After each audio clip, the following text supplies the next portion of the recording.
2, 1. Hooray! Okay. I've got something to cut to. Now we can applaud. I feel like that's going to become like the most common thing in the videos because I kind of want to leave that in. Like, now I have something to cut to. I didn't mean for that to become my thing, but now it's kind of like becoming the thing I said. Put it on a t-shirt. Yeah, but now I can start. Yo, if we get to a point where we start selling merch, I might just retire from being a scientist. If we get to the point of selling merch, then that's awesome. Yeah, we've made it big at that point. Yeah, exactly. But even if we don't, I just enjoy playing D&D with you guys. Oh, it's right? a fun Yeah. little experience. So. You're in luck about the jeweler thing. She knows a girl. A person. A girl. A girl. I was going to say girl, but I don't know their gender, so... Well, speaking of knowing a girl, you all find yourselves at the Platinum Auction where we left off last. Hanging out with Cassandra Delvey, the High Archmage of Tequilda and the Tower of Moodrust that you become good friends with, some really good friends with, and you decided to come and escort her to the Platinum Auction, being her guards and protectors at this event where many deals and shady figures from across the continent have come together to put their money towards things that they find valuable or interesting. And so you've seen a few things go up for auction tonight, a skew of things that are historical to actually magical. But you've been sticking close to Cassandra, and in the middle of all of this, a jewel was presented that was said to contain a powerful entity before some individual thief, cultist stepped forward and cast a dispel magic, shattering the gem and releasing the entity that was inside. A quick fight ensued, but you dispatched the foe very quickly between all of your efforts, and in a shockwave explosion that would have rendered much damage to everyone around it, instead was immediately contained, almost by some other force, and then shot off in a dark corner of the room. After which, a metallic humanoid individual burst out of that box, having been awoken, it seems. And after a brief exchange and interaction, you were finally introduced to our newest player at the table, Six. You have now kind of come down from initial tensions. Six was trying to make their way out of the building after being told they were free to go, because they were no longer an item to be traded because they seemed to be sentient. And the guild hall, or the Platinum Auction, very much does not deal in trading of individuals or people with sentience. So, like just on the front stage, or just... I mean, there's a back alley everywhere. Yeah.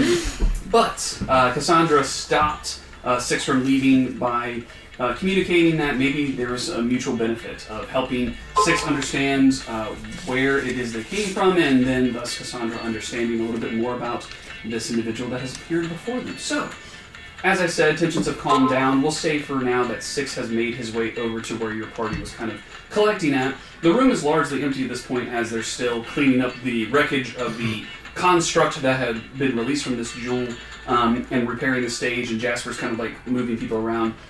So think of it as a short intermission that's taking place at the Platinum Auction. But as you're all standing there, Cassandra kind of leads Six over, and you just see this smattering of individuals, some who have already talked to you, some that you haven't talked to. What do you all do? So, Six, I'm sure that you probably are just as curious about us as we are of you. So, is there anything that you would like to ask us?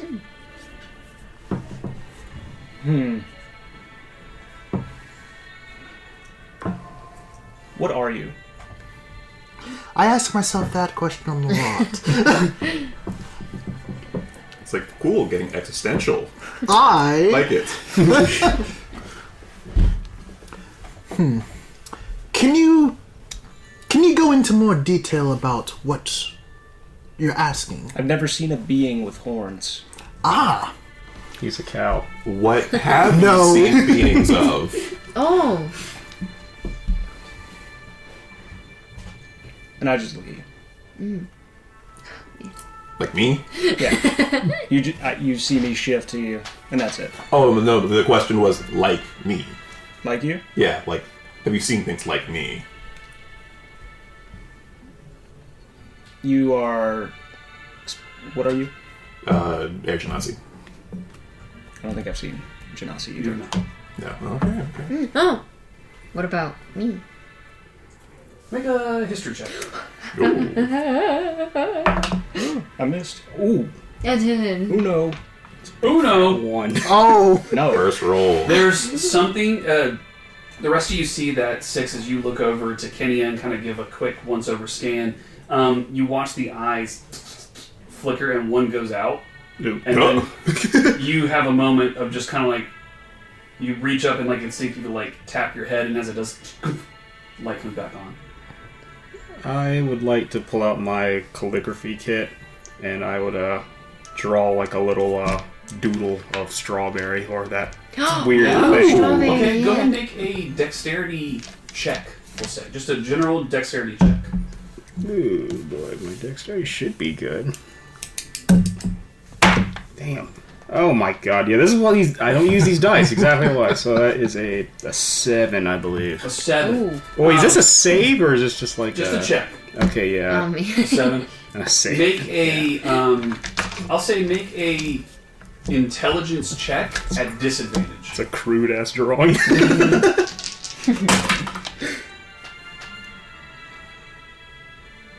No proficiency, I'm assuming? No proficiency. 15? 15. It is a very crude drawing. And it's not until the last 2 seconds of the sketching that it clicks in your mind. But this is a very familiar creature to you. I made it a little Incredibly insulting. familiar. And as you see that, several things run through your mind of how do these entities that I've never run into, that I don't understand, know this entity. How do you know this being? We killed one. Maybe? No. Maybe. Killed 1.5. They kind of beamed into a dragon at one point, but, who's really counting? I pulled my little sketchbook and stuff it back in my bag. We tried negotiating with it, to which it wanted to turn us into experiments, and since we like our flesh attached to our bodies, this stuff being flesh, a conflict ensued in which we were forced to defend ourselves, and he did not. Well, I'm not entirely sure what gender it was, honestly. It did not make it. It transferred its consciousness into a captive black dragon, and we had to, Kill it again. yes, dispose of it. And killing makes its pulse disappear. It typically leaks and, dies, if you're aware of what death is. 6, as they're describing this interaction they had with an individual they're calling Strawberry, the reason of their defending themselves tracks. It doesn't stand out to you as like I should attack these people, or Yeah. they're vicious towards me. It's just like that makes sense. That makes sense. The rest of the interaction sounds like something wild, but at the same time, these creatures that you're familiar with have their own purposes and their own designs that they did not necessarily communicate to you. Potentially possible. And you hear that low, you hear potentially possible, and that's it. Alright, did they, build you, or were you born? I remain out of silent. Made? Going back to your original question of what we all are, I am what is referred to as a tiefling, since you are referring to my horns. Okay. And then I scan, documented. Fascinating. And you, Oh, what are you? I'm a elf. Scan, documented. What are you? I'm a Yeah. human, one of the upper echelon of the races. Documented. Air Genasi, scan, documented. I would say make a deception check, but that would. Oh, I know. I'm not going to give in to this, No. this racism from. I just, We'll see it here today! I just ignore that. So, now that you've done all this, Cassandra will kind of step in, the same blonde-haired individual that initially interacted with you, and she will get your attention and say, I am also a human. She kind of like presents herself if you're trying to scan. Scan. I'm already Different thinking. biologically. Ah. Yes. That's it. Okay, interesting. Well, I believe that the conversation that's happening is helpful, and so I know I showed you a map of Vandia. I believe it would be helpful if I told you a little bit about what we believe happened. Vandia was a mageocracy. It was a city built by mages. The history of it doesn't matter necessarily, but they were attempting to reach and use magic to do things that today we would consider impossible or unbelievable. It's believed that potentially the gods themselves smote the city, destroyed it. However, in my studies of that region from what has come out of it in the 600 years since that place has been destroyed, it seems that while divine influence may have had a part, potentially something beyond could have had a play. And I'm wondering if that was in no small way linked to you and wherever you came from. Because it seems that there are many relics that have come out of Vandia over the past 100 years. And with each of those excursions, more come that are more and more, how to say, alien, not from this plane. And looking at you, everything about your make and assembly seems to be not from the makers of this world, at least in modern time. So I'm not sure if you're from Vandia, from that mage city, or if you're from something beyond that was part of the cataclysm. And that is the thing that I would love to understand, and hopefully that helps you understand where it is you came from. It does. Are there others like me?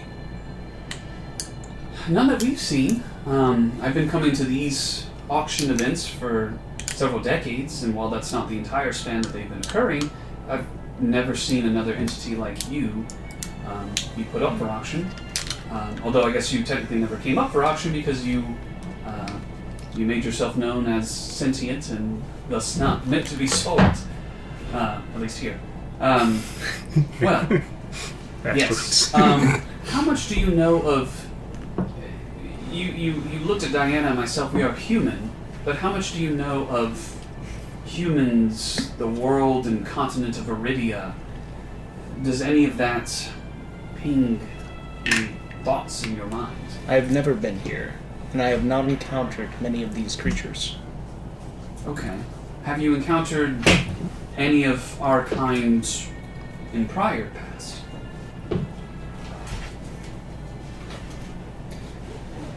Let me roll history with a disadvantage. I'd say, yeah. See if I remember anything while I was off. Yeah, we need a 11. Do. Double 4. Solid.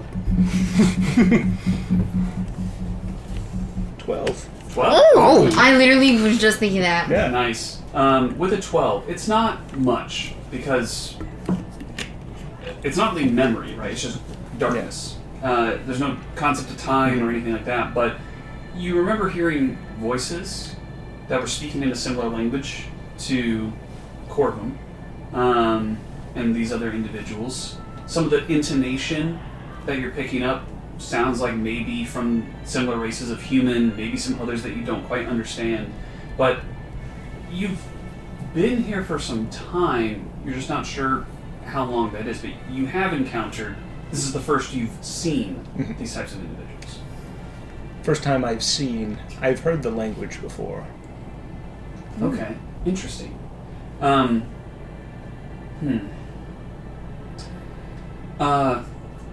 You said your designation was 6.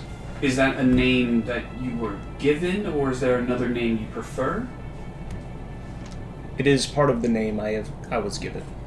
Okay, then we will continue to refer to you as 6. I know that you've been introduced to everyone so far, but I'm not from this place that we are in, this city. I live in a different city, and there's where much of my research is. And she kind of looks around. Have everyone make a perception check real quick. Oh, yay. I mean, if your name is 6, that would imply there's at least 5 others, right? Ooh. Did you get a nat 20? I'm 28. Boy, do you have Is eyeballs. that natural or just No, I got a 19, but my perception is +9. 21. 17? Nice. 15. Oh, 15. So you're almost natural. 19. 19. So 15, 19, 17, 28, 21. 21. Everyone notices as you're looking around. You see Cassandra's eyes kind of darting. People are starting to file back Okay. in to Green the eyes. Just dry. people are starting to file back into the auction chamber. And as they do, you see several of them kind of like talking to each other, and they see you all standing there, and they kind of all begin to like peek around and like realize that there's this new entity that is unlike anything anyone's ever seen before. And they're starting to whisper to each other, and a few people are keeping distance, but everyone's eyes are beginning to line up onto 6. Cassandra looks around and goes, I've been in these types of situations before, and I would recommend we don't leave, because leaving implies that this is unnatural and we're trying to get away, versus if we stay, it seems like this was planned. So I think if we all just act as if 6 is part of our group, that would be the best way to protect you from any prying individuals, as we can all kind of deflect as best we can.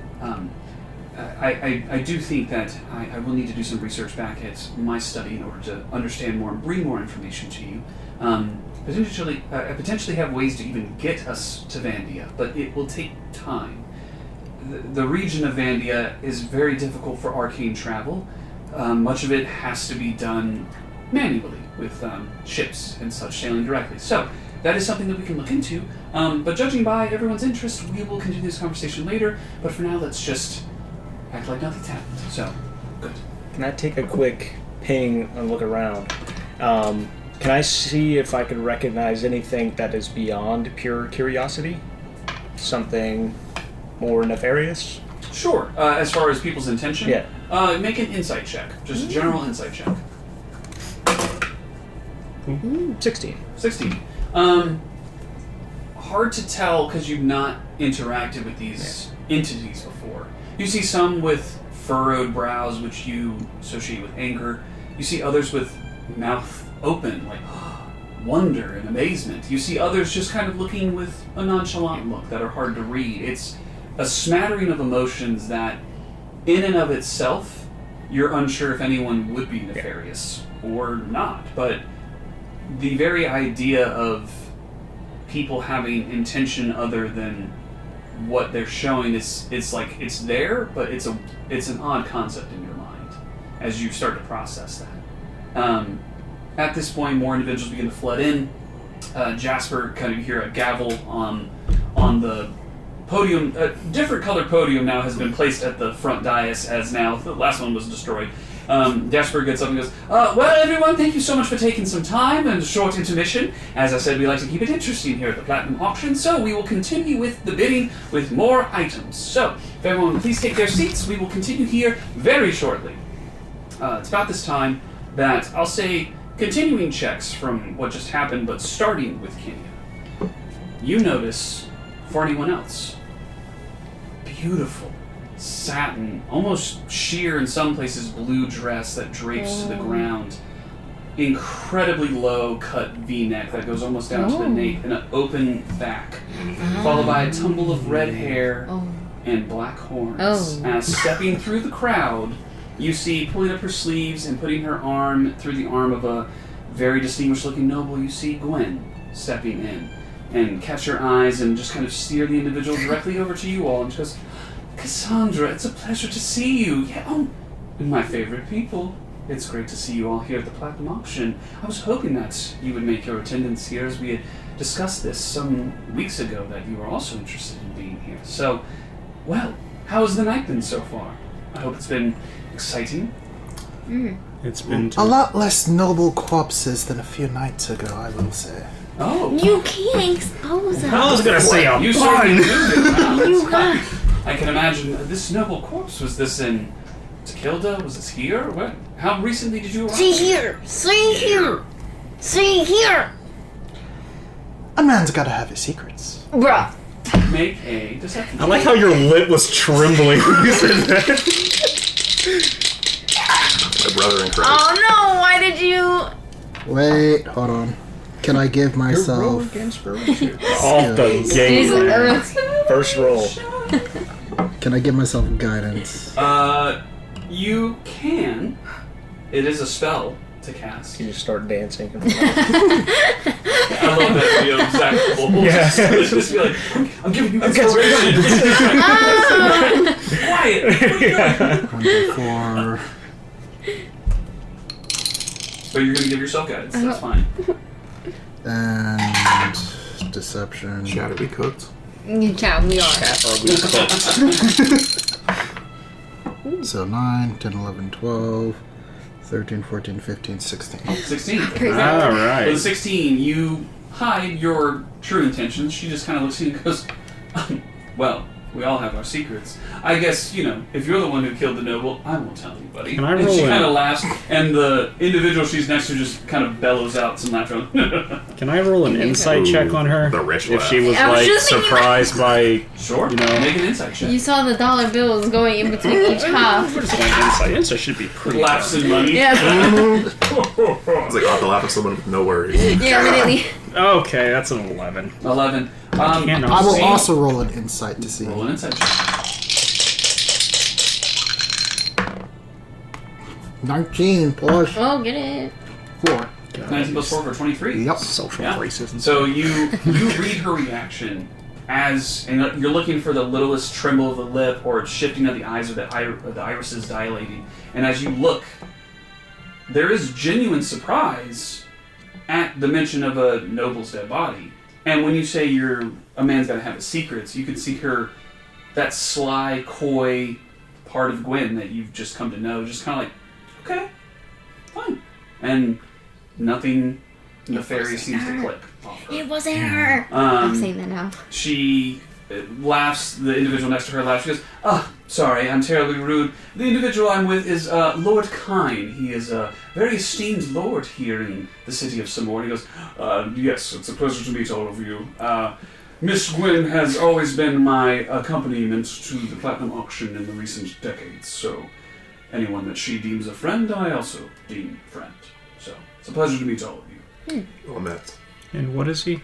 Just a tall human male, probably late 50s, salt and pepper beard, very well kept hair. Okay.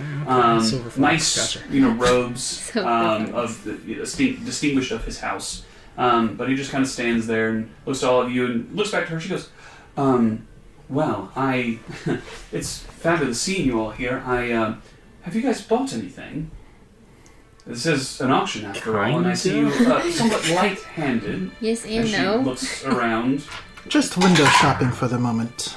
She goes, she sees you, she goes, and a new friend, it seems, a new ally. Well, as odd looking as you are, it's a pleasure to meet you. I'm Gwen, and your name?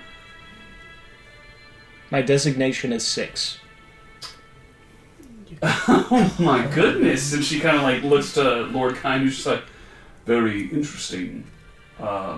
What species are you? You seem metallic. I am a construct. Ah, interesting. Well, could use a few constructs around my place, if you know what I'm saying. He nudges her as she kind of laughs, and she's like, yes, of course. Interesting, a construct. Well, it seems you've picked up a companion. Well, hopefully they are of aid to you, so... sorry, we must be getting to our seats, but let's catch up some more as the evening goes on. Pleasure. She walks away with Lord Kine, and Cassandra was standing there the whole time, and she kind of nods to Cassandra as she leaves, and Cassandra nods as well, and just watches her go. Walking away with just an open back dress, and just goes and sits with Lord Kine, maybe 2 rows back to your left. As she walks away, can I scan her? Yeah, sure, make a scan. A study check. Study check. Just int plus proficiency? Mm-hmm. It's a 6. A 6. Okay. Alright. So, that is for a little fun thing that we decided to do since your designation is 6, that is a natural 20. Oh, lucky. You're so lucky. Natural 20, which would be 28. Can I rename me 1? Oh, God. I mean, technically the chances are the same, but with a natural 6, 20, Glitch into it or something. you do a scan of her body and you read her type. Make a Arcana check with advantage.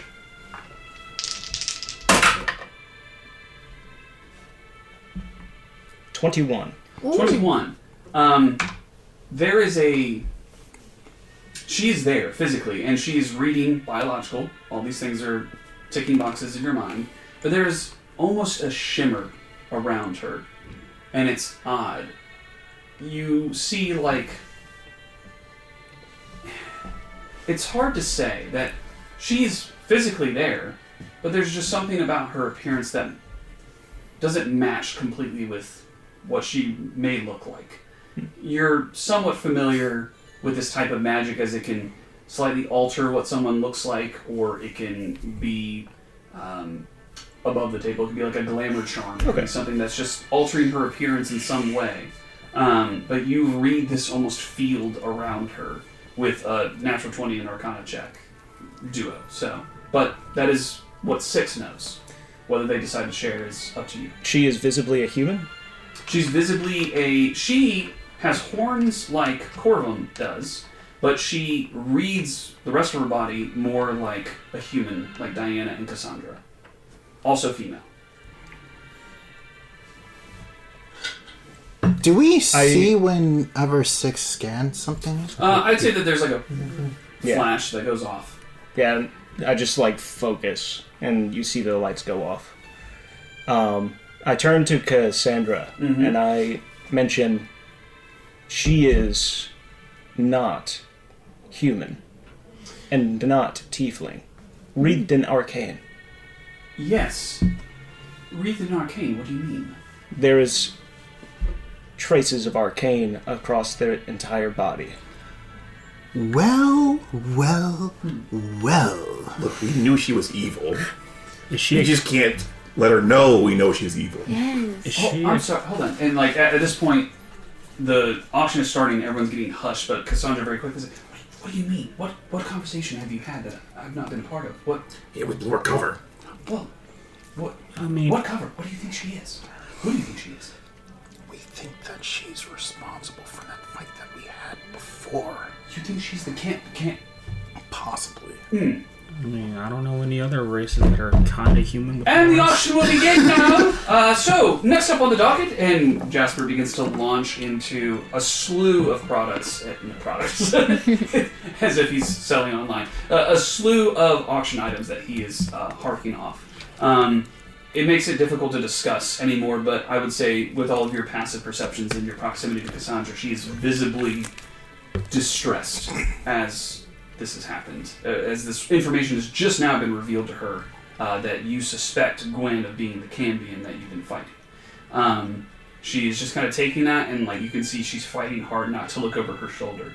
At which point, one particular item catches all of your attention as Jasper goes, and this we've had tested by the many magnificent minds at Sicko, our Seawell's identification of curious oddities located here in Samor. They have looked at this device, and it is unfortunately not magical. However, it would make a fabulous centerpiece for many of your homes, as I know you have perfect spots waiting for this old arcane artifact. And as they do, a chest is opened and someone grabs and pulls out a square, cube-like box with arcane symbols written all over the sides, top, bottom sides. It's the Square. hexagon. No, it's not a hexagon. What is this? A cube? Cube? A cube. Jesus, Rusty. It's been a week. Man. Pulls out Clip that! cube. I said square. I said box. I could not say cube. It's a cube. Not just a cube, but this seems to be a gate cube or a gate stone. that you have seen almost the exact same structure and design as the one that this Cambion had picked up and chased, and flown out of Cassandra's tower that you chased and eventually dismantled. Is this a big one? Because I thought It's the same size as another. I mean, like they're about this big. okay. Like if you were to hold size them, of a basketball kind of. yeah, about a basketball size Okay. of a cube, which is the same size as the other one you saw. This one, obviously, different markings on it. Something scratched out, but it just sits there. And you see one of the individuals cast levitate and hover it on its axis, so it kind of spins a little bit. And you see people go, ooh, ah, like hear that, or echoing throughout the crowd. Because it is not magical, but it is a historical artifact of great significance, we will begin the bidding at 400 platinum. Do I hear 500? Do I hear 500? More bids start to roll in. 500, 600, 700, 800, 900. Jesus. And it stays at 900 and goes 900 going once, going twice, and sold to the gentleman in the gold coat. And you look over to your right and you see on the other side of the room there's just an individual with an eye patch with a kind of gold looking coat pulled across, leaning on one of the pillars, just putting their hand down and nodding. People start to clap and looking around. Jasper then begins to move the next item along. Can I roll to see if this individual looks familiar? Sure, make a history check. Right. And can I lean over and ask Cassandra if that was something we probably should have gotten? Maybe. I mean, Back to that. I was like, why didn't she compared to buy her, it? we're broke. Doesn't. Yeah, Speak for yourself. I am rich. in gold, not in platinum. Yeah, 900 the platinum platinum would action? be 9,000. And I have 9,000, so I was thinking about it. But he could just. Diana, to your question as you ask Cassandra, she goes, well, in my studies of the artifact, I never found it in any way to be powered. I'm still running tests, but I haven't cracked it yet, essentially. If there's a way to take one of these inert gate cubes and make them powered, I haven't figured out what it is. So I'm more so just curious who would purchase such a thing, but I don't know I don't know this individual who purchased it, but I think the more interesting thing is our friend Gwen didn't buy it. Do I recognize it? Make a Arcana check, I'd say. Probably not. It's a 12. It's a 12. On a 12, it's one of those things that some of the symbols on it, you're like, that looks plainer writing. That's all you get from it. But you heard this elf individual say that it doesn't have any power to it, so he said, okay. Yeah. That is what it is. So, as you all, as that item is moved off to the side and taken away, another artifact is brought out. A similar cube, but is much smaller. It fits in your hand, about the size of the palm of your hand. To which Jasper goes, and this is what we have come to call the Arcanist Puzzle Box. It is covered in runes and ciphers and magical puzzles that, upon solving, may reveal what the contents inside hold. What is inside? Well, to be completely honest, we haven't been able to crack it, but that's not to say you couldn't. So, for those with minds geared towards the arcane, we will begin the bidding at 200 platinum. Do I hear 300 platinum? 400 platinum? And you start hearing sounds go off and things like that. Before 600 platinum to the lady in blue, and then continues on, and you all kind of immediately recognize that the individual they're referring to is Gwen. And the bidding continues a little bit more before Gwen goes up to 800 platinum. It stays at 800 platinum. Stays at 800 platinum. Going twice. Final call. 900 platinum to Kenya. the new Kenya. Yes. A newcomer, Kenya, to our graces us with her presence. Okay. Do I hear 1,000 platinum? Going once. Puzzle box. Going twice. Is it just because she's going not to have it? Yes. I hear, and you hear somebody go, I'll take it, and then it cuts like a camera. You all look over and see Gwen sitting there again with her hand raised goes, 1,200 platinum. Oh, you. What if we split it? Okay. 13. 13. Okay. 1,300 platinum. Do I hear 1,400? And now, like, hold on. Insane. You kind of started something now because Now more people want it. yeah, it's like when people who you don't know that like you come to like you go to your spot, you're right, you go to your hang, and then you start seeing people who start showing up who you don't know, and they're like hyping up this thing, and then start bringing more people. Like, okay, well hold on, I want to get in on this kind of thing, just because it seems like it's new. So a bidding war starts to happen. You went in at how much? 13. 13. We'll say it goes. Let's see. Like eBay all over again. Where did y'all get this money? No. I didn't know we had 10,000 gold. Okay. Yeah, we got you paid for the have big a thing. Competing bid for 1,400 kicks over to them. A different individual than Gwen now has picked up the 1,400. Do you want to go for 1,500? What if it's just like a random I thing? only have 9,000. Maybe if we split it, that's each, what, Yeah, 7 and a yeah. half? Oh yeah. That's true. That's true. 15. 15. 15? Okay, you call it for 15, and you hear several people go, oh my god, this is great. And like people start whispering, he goes, 1,500 platinum, going once, going twice. And sold to the newcomers here at the table. We did it. Nice. Amazing. I am flabbergasted. That is, Absolutely. Y'all are hold now on to your broke. gold for now, because gold is taken at the end of the night. Okay. But you will need to fork over Do we really want 15,000 Cambion to get it? Or 15,000. True. Like, if she wants it, it can't be good. Exactly. And why did she? Hey, it's not my money. Why did she fight us on it though? Why did Because she fight it's us a on? platinum auction. It's what you do. But you Yeah, don't but fight it's us on her. something that small. I mean, I'm evil not saying people not what you enjoy did is puzzles? wrong. I'm just saying that puzzle so long for as that I don't much have to pay for platinum? it, it's fine. It'll come out of your hobo fighting ring fund. I swear. The one that I haven't started yet. Yeah, exactly. Just consider it collateral. Yeah. And then Kenya looks at Osari, a smirk, and then we go back. Y'all are insane. Just like, yeah. So, I'll say the night continues. Several more items are put up for auction. Maybe an hour or two. Any goes weapons put up for auction? by. Functioning weapons, I mean. Roll a d20 for me.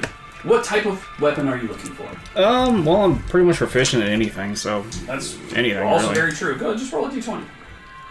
Anything mechanical. Is it I not a might d20? recognize. Or is it the crappy dice?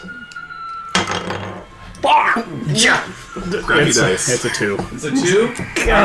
You know, there's some stuff in it just mainly looks like old, historic, and brittle, and you're like, I'm gonna smack somebody with that one time, and it's gonna break it. But you weren't really paying attention that much because people have been servants have been bringing drinks and food the entire night, and you've been very distracted by that as that's been going on. I did want to do something. Yes. I totally forgot to look, but I wanted to try to peek at what Gwen's face looked like after it was sold to them. The puzzle box. Yes. Make a insight check. It's not the Millennium Puzzle, is it? Just making sure. If it's a reference, I'd love it. That's a 2. Hey, twinsies! Hey! Plus 4. So. Yeah, no. You try to look back, but there's too much movement in the way, and like it's hard to kind of see her reaction. She's also kind of Oh looking wait, around. plus I forgot that I still... Would I still have guidance? Or No, not this one, because okay. that was later, Okay. several minutes later after Yeah. guidance had passed. However, night continues on. The auction begins to come to a close. You've seen maybe 60,000 platinum spent over this Jesus auction Christ. across various items, and some arcane, some not. Let me get everyone to roll a perception check, just to look at a few individuals, potentially. 14. 15. I knew my rolls would be crap. Be a sub 10 night, I 18. guess. Damn. 18? 18's the highest, right? 12. 12. Yeah, right now. Yeah, 18's the highest. Okay, great. With an 18, you see an individual that has kind of been hanging out in the corner. That's me in the corner. You see this individual that is human, young-ish, maybe like 30s, very short brown hair, cut, and then just kind of standing in the corner, wearing robes that are tied to the College of Illuminated Arcanum, where you would just come from when you teleported here with Cassandra. Standing in the corner, and a few things come up that they raise their hand and attempt to bid, don't win or don't end up getting anything. But then there's one thing that comes up specifically around this. It's a vial that apparently is a incredibly toxic magical poison that was found buried deep in some crypt somewhere, and this individual ended up paying about 1,000 platinum for it, which is odd to see an individual from a college looking about the age of a student, maybe a little older than some of the older students that you saw when you walked through the campus, buying a very intense magical poison. Cassandra, around that time, after that's done, leans over to some of you who are closest, says, "Remember when I was talking about I was interested in some individuals from the college? That's one of them. I believe their name is Devlin." Devlin. Oh, pretty on the nose. Right. Hey. But they... well... Hey, I didn't say it. I've not had any interaction with them, but they seem to work directly for one of the headmasters of the college. His name is Uldrif Brell. He's the headmaster of transmutation and necromancy at the college. And more recent addition in the last decade or so. Is necromancy, legal? It's not legal to practice. No, it's not legal to practice, especially on college grounds. However, Uldrif is kind of an anomaly. He has made some deal with the college to allow him to study it in attempt to protect and ward off the college and the city from threats that would attempt to use such a thing. He's created his own department called the. I had it and I lost it. It's like the big sponge of a He is his full title is the Purveyor of Forbidden Arts and Headmaster of Necromancy and Transmutation. But as I said, he's just an interesting individual that I haven't had any interaction with. But when I was at the college, it was very much a no-no to study necromancy, and so to have someone that is so blatantly studying it, and with the blessing of the college, is interesting. And so Devlin seems to be his understudy and a person of interest in my mind. But they are also a student, and by no means am I advocating that they're in any way doing something nefarious, but I just wanted to keep our eyes about it, if possible. So. Very well might be that he's just trying to do what he can to get himself that A. But that's fair. There's a fair number of things I did, extracurricular projects to try to get through some classes. Well, nothing. What? No. No. All above board. And they have cleaned out people's,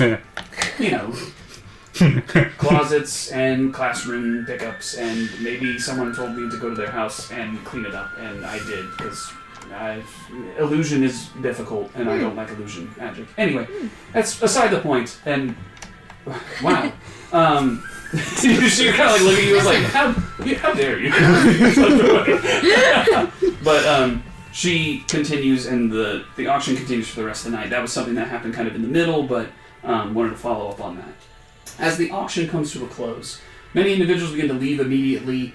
Some hang around and continue to have drinks. Some start to make their way out of the room and further into the auction house in order to pursue the night of gambling and more drinks and entertainment that are staple in this place. However, those who did purchase items are directed to make their way to the storerooms and the vaults, where their items will be distributed to them, and potentially further deals can be made between those who didn't quite get what they were looking for. After Cassandra drew attention to Devlin, I never stopped watching them. Okay. And after everything started wrapping and we start walking, I say to Cassandra, Navigator, do you require the creature and or the vial? Yes. No, I do not. And this title you've called me Navigator, what does it mean in your tongue or in your mind? Similar to guide. Yes, I'm an arcane guide, and I help others study arcana, and I have the ability to teleport and move about this entire continent very quickly. So in ways, yes, I am a navigator in the way that you speak of. I will make it my purpose to make sure we get you to Vandia. It just may take some time for me to figure out the best path to go there and the safest path, because it is very dangerous. And I wish for all of us to make it there and back safely, whether you choose to stay there or not. That will be your choice when we arrive there. Hey, 6. How good are you at prediction, by chance? I have some simulation protocols.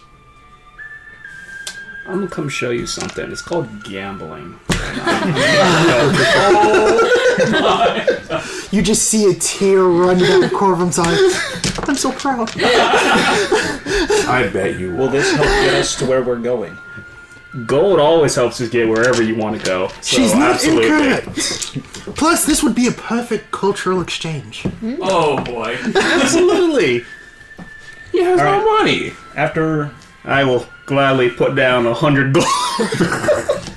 after Cassandra says I don't need to get the creature or the vial, Yeah, I am no longer paying attention. sounds good. Diana has just made this offering to you that gold. This thing called gambling might get us more gold, which would then give us the ability to do more things. We require gold to get to Vandia. Absolutely. Absolutely. This form of currency will serve as a means for us to support our journey, whether it be obtaining equipment, obtaining stuff for survival, weaponry, like a variety of different things that could be very useful. Having more finances is always a good thing. Acknowledged. And I will give 6. Pearl of the monkey's paw. You're giving me money. Poor choice of words. And I will say 6. I want you to utilize your skills and abilities to turn 200 gold Ooh. into more funds for the journey. Okay. Alrighty, we're hitting the casinos. Oh boy. And Wow, taking please advantage of a return toddler. the funds that have been earned back to me, and I will hold on to them. Acknowledged. Time to start spending those luck points of mine. We're taking the baby robot to the strip club. Pretty much. Let me introduce you to sin. Is it really sin if it's a robot? Hey, well, Does we'll this find robot out. have a soul? Yeah. I'll let you figure that one out. We'll see. So, Fastest way to become human, I guess. Cassandra looks at all of you and sees that you two have a mind to go there. Are you going as well? I'm not going gambling. I'm going to be. I just gave 6 the money and said, make more of this. Okay. But I will still be, like, back here Okay. along with. So you two are going to go gamble. Yes. The 3 of you plus Cassandra are going to go to the vault in order to pick up your puzzle box. That you I'm purchased. so happy that I have the 2 of them, because if I feel the slightest bit Sure. of pressure, I will crack. Yeah. So it's good that I got these 2 guys right with me. Nice. So we're splitting the party. Always works out. Those of you going to the vault will take care of you first. As you all make your way, there's several guards and servants that are like leading you through the auction hall, and it is lavish. I mean, you've been, seen the inside of this auction chamber, and then the grander structure itself is massive and very cathedral-like, which was something that was mentioned last time. No roll required for you, but you recognize this as this used to be the de facto temple to Aurora in history's past, and it has been converted into an auction house by some string of circumstances. It was done before your time of joining the church, but it was always a sore spot among the clergy of the church that this place of reverence was been turned into a house of sin and gambling. So that being said, it's a little bit of a slight that you feel being even in this place. But walking through the lavish halls, you make your way to a chamber that has emerald columns that support the marble ceiling on the inside of this. Red carpet is laid out, and then before you is a massive, maybe 6 foot thick iron vault door that is cracked open to the side, and inside you see magically lit candles that are elevated throughout, and you see people in there, with clipboards, and they're writing notes, and they're saying, lot number 75, do we have someone to collect? And then somebody will be like, yes, I have lot number 75, and they bring somebody over, they do an exchange of gold, they make sure that the item is good, they inspect it, the individual signs that they have the correct item, money is solidified and transferred, and then they make their way. I'll say in the brief time that you're there, 'cause there's like 3 stations this is happening at. You do see several stations where once somebody signs it and gold is transferred, they immediately take that item and they cast a spell, and the item and teleports out of their hand immediately, as if they are just getting it off their person and sending it to another buyer, or they're sending it to their own personal stash. You're not sure, but there seems to be arcane means of people transporting their goods away, and others who are just stuffing it in a bag and walking out with guards or completely up by themselves.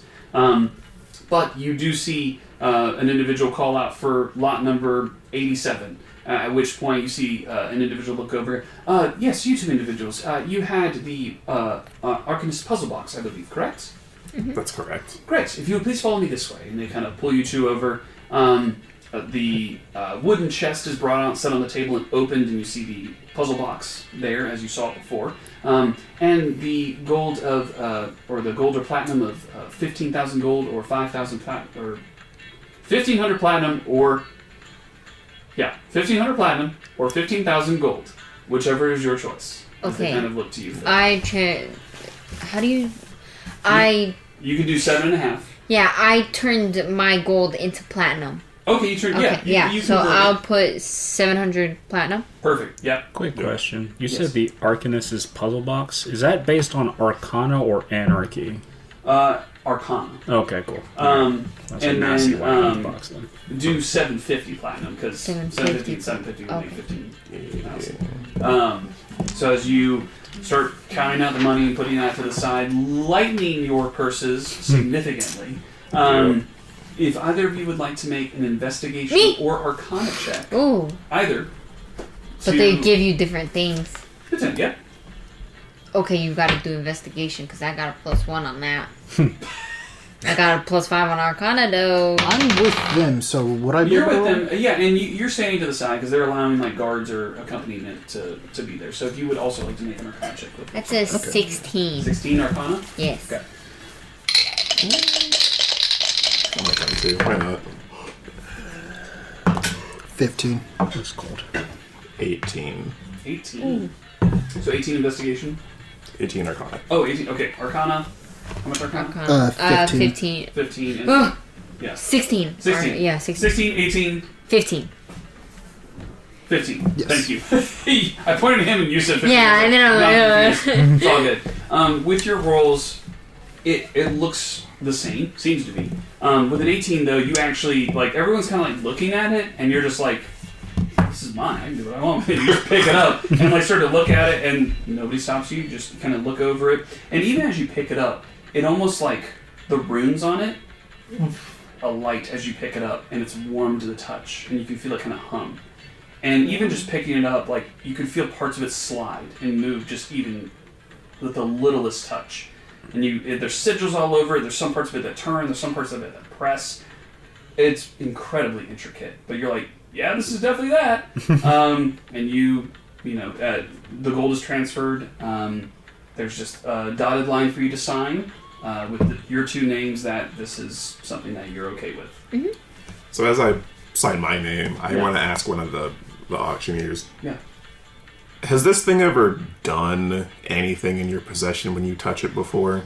And they look over to someone who's wearing some more fine livery, if you will, as they stand there like, no, we haven't seen it do anything. We've had it in our possession for approximately 7 years, and we've just been waiting to sell it. We have a large backlog of items that we churn through every, several months, mainly annually.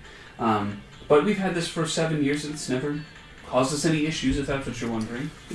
Where did you find it, if you don't mind me asking? I can check our records. One moment, and kind of like opens up a little black hole portal, reaches in and pulls out a book that she begins to flip through. Their eyes flash, and they just kind of flip through some pages and get to one. Interesting. This seems to have come from the ruins of Darnock, it says. Darnock. Yes.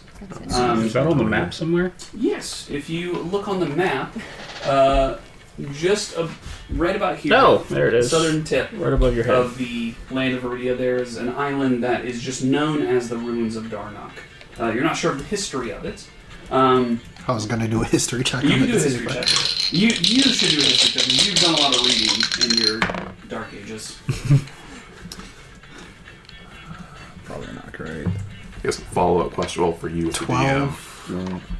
12. The name sounds familiar. You know it was important in the ancient world, but it does not ring any bells as to why.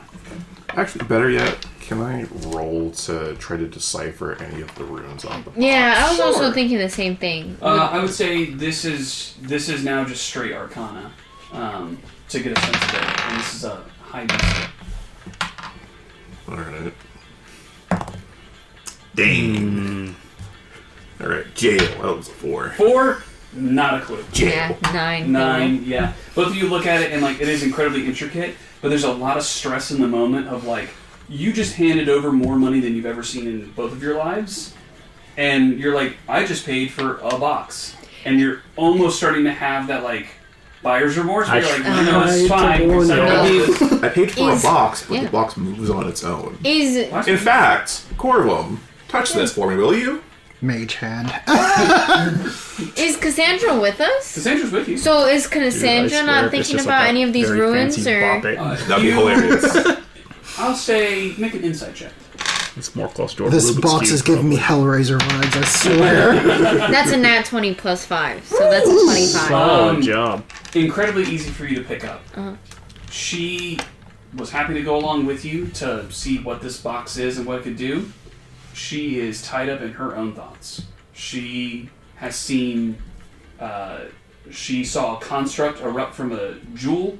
She's seen a construct come to life that claims that it is sentient and is now walking with your party right now and gambling.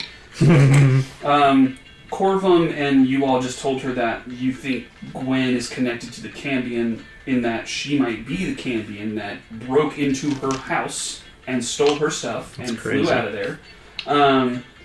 And she is just processing all of that. As you're doing that, she's just kind of and just thinking. Just in her own world, just locked in thinking. Yeah.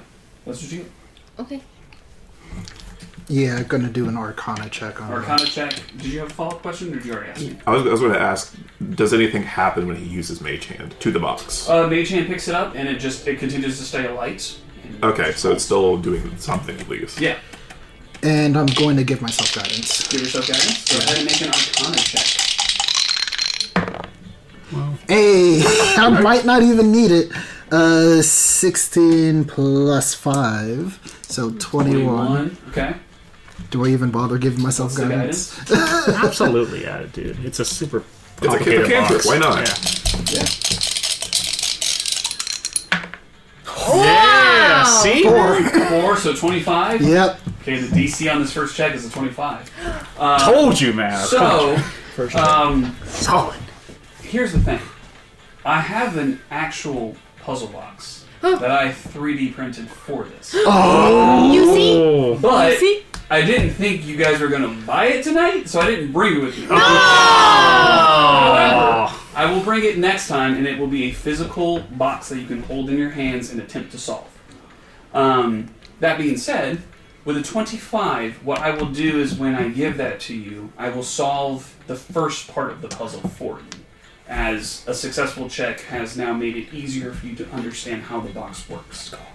Let's go!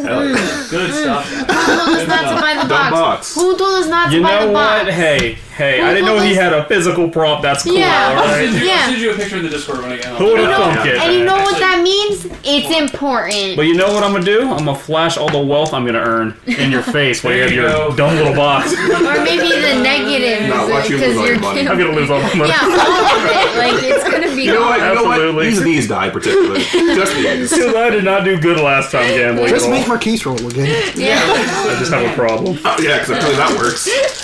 I'll wash them a little bit. This is Sorry, I am going to show you the picture of what it I looks will like. make a bunch of money. Also, you do have a photo. You know what the crazy part is? Oh, yes. If it was me doing it for myself, I'm just going to get my money. I I don't go to actual casinos for a reason. I usually do pretty good at casinos. I don't. I just don't have Oh my god, I hate when I'm right! Wow. Oh, you so 3D sick. printed Oh, that? wow. Yeah. Dude! It took me 4 days to assemble. For those at home, it's on screen here. Yeah. Yeah.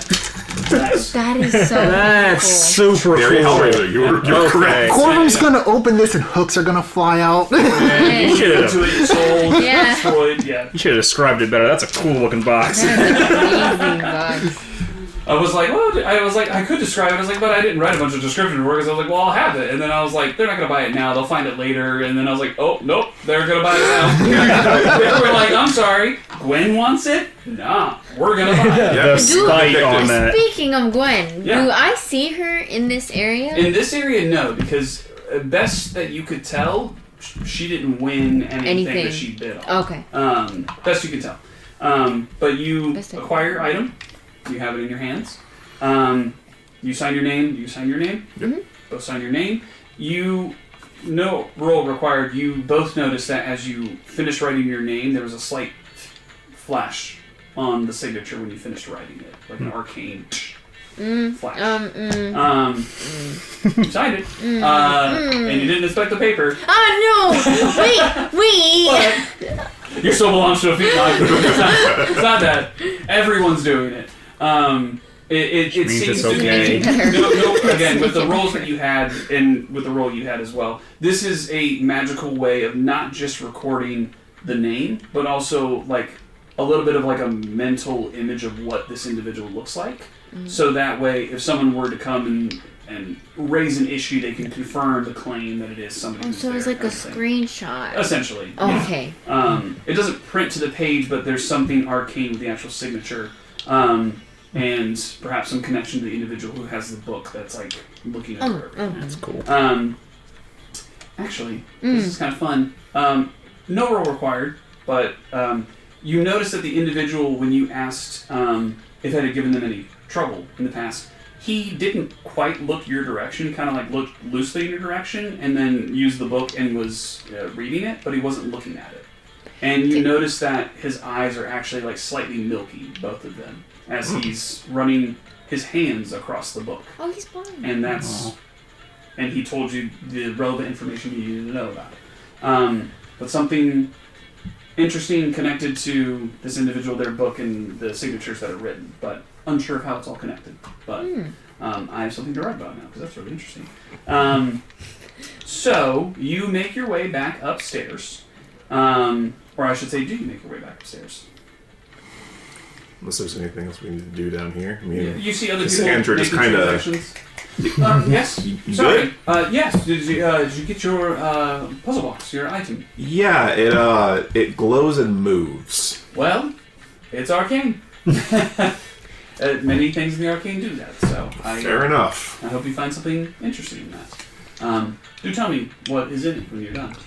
Oh yes, I'll be working on this. Great. Whatever it is, not Cassandra. Gwen wanted it, so it has to be Yeah. good.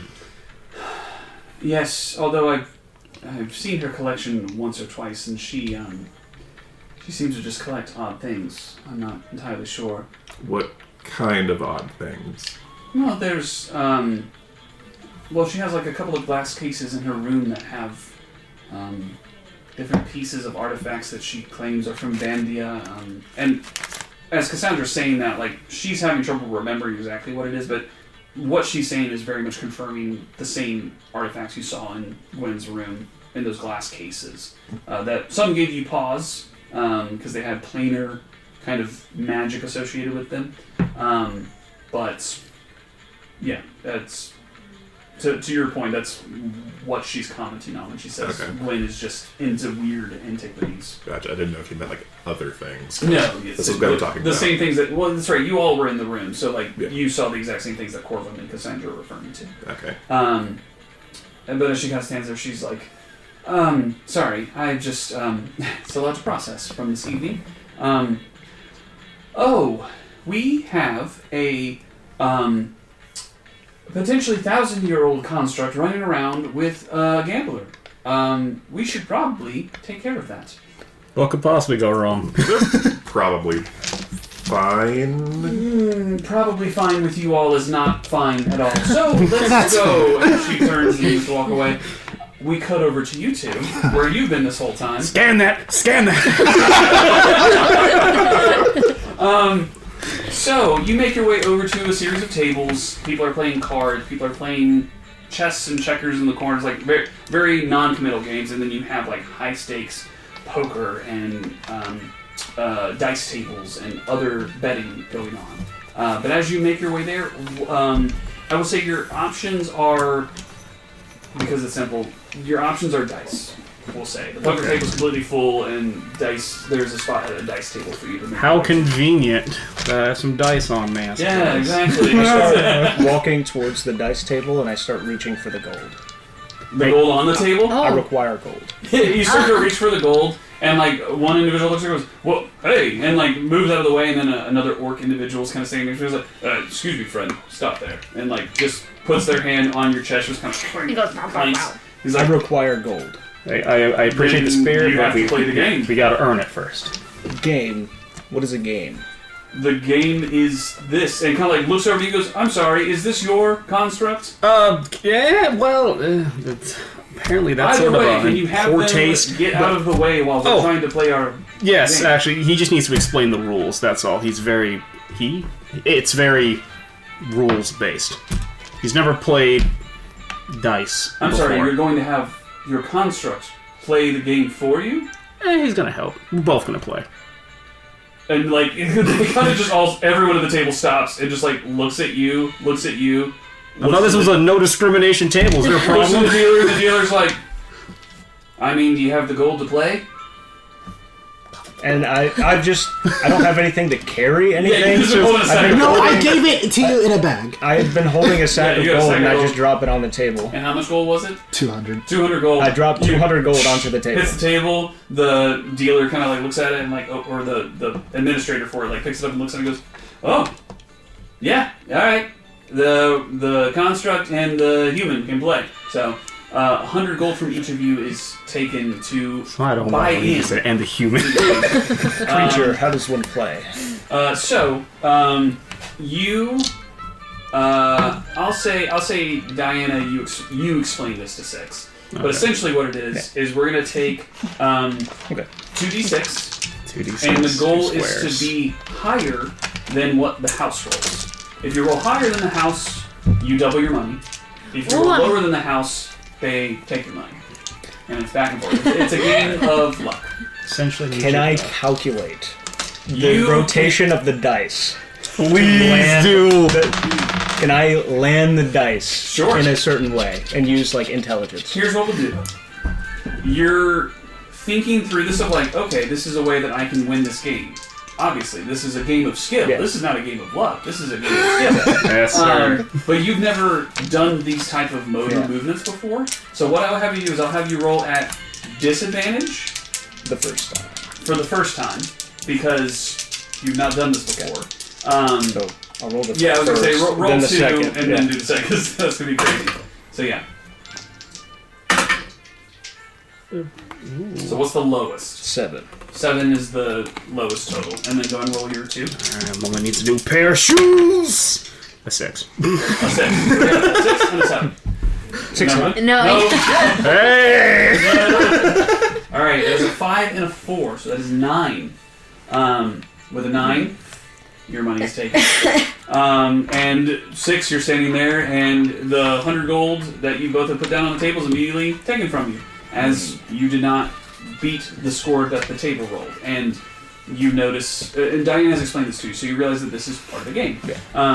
I'm still upset about it. The person running the game looks to both of you and says, since you already put down a fine sum, if you want to buy in again with 50 gold each, we can have you go again.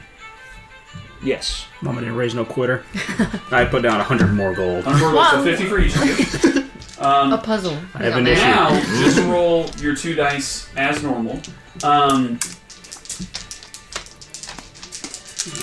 let's see what we get. Roll your 2 dice as normal. 6 and 3. So Put My those brother and Chris, you have Put the luck those of a away. caveman. you roll 6 again. I wish I were you right now. That'd be great. That means you had a what? 9. Also rolled a 9. In the event of a tie, the players win Yay. as a way to incentivize. So you both get 50 gold back. So I'm back to 2. Sorry, you get 100 gold each because your money is now doubled. Yeah. Alright, so we you back on each that. you made your money back. But now it's time to buy in again. You put your 100 in to potentially double it. I do so. You put your 100 in again to double it. You do it as well. Great. So now we're going to do this again. Alright, Any stipulations on my rolls? Still keep it this as the away. 8. 8. Come on. That's an 8. Slightly better. 8, and then I only rolled a 6. Yay! So you each now have 100 is doubled to 200 gold. So you put the 100 in, you get it back. So you each now have 200 gold. Alright, see, this is how we're doing it. And Okay. I will say, you now feel like you've got a pretty good handle on it. You can add a D4. However, if you do a D4, make a deception check for me, or a sleight of hand check again at the same time. And can I give him the help action? If you don't want to play, what are you doing as the help action? I'm just gonna try to be my most charming self.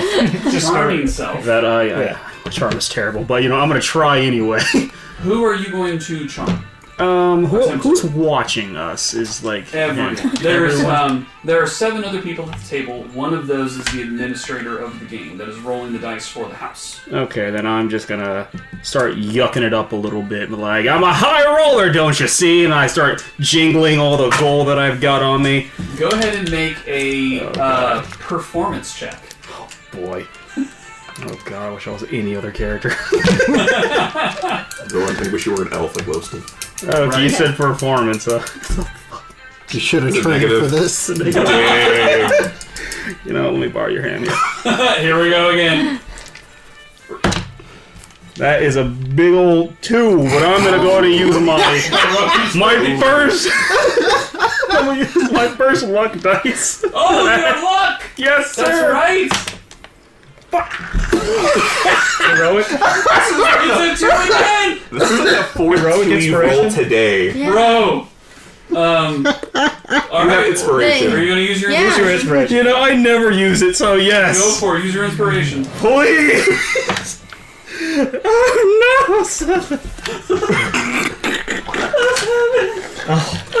You, sir, have the luck And of is a it a minus? Victorian child in the Black Plague era. I got a 10. So I have to roll my deception at disadvantage because of how we rolled? Not disadvantage, Okay. but you do not get any help Suck. to this sleight of hand. 10. 10 flat? Yeah. Okay. Oh. 10 flat. We're going to... Please, one. That's Why a there lot of multiple? dice. All ones, please. No. The orc individual you bumped into, the administrator for the table, and one other person next to you see you, like, shaking the dice in your hand, and then you slow down and you stop shaking the dice, and you start to, like... There's a lot of noise in here. There's the gap of me processing the information. There's that. And then I drop. And then there's also the sound of... So, like, your hand barely moving into specific directions as you're calculating. And one of the individuals bumps you as you do that, and you do not get the D4 when you roll. No.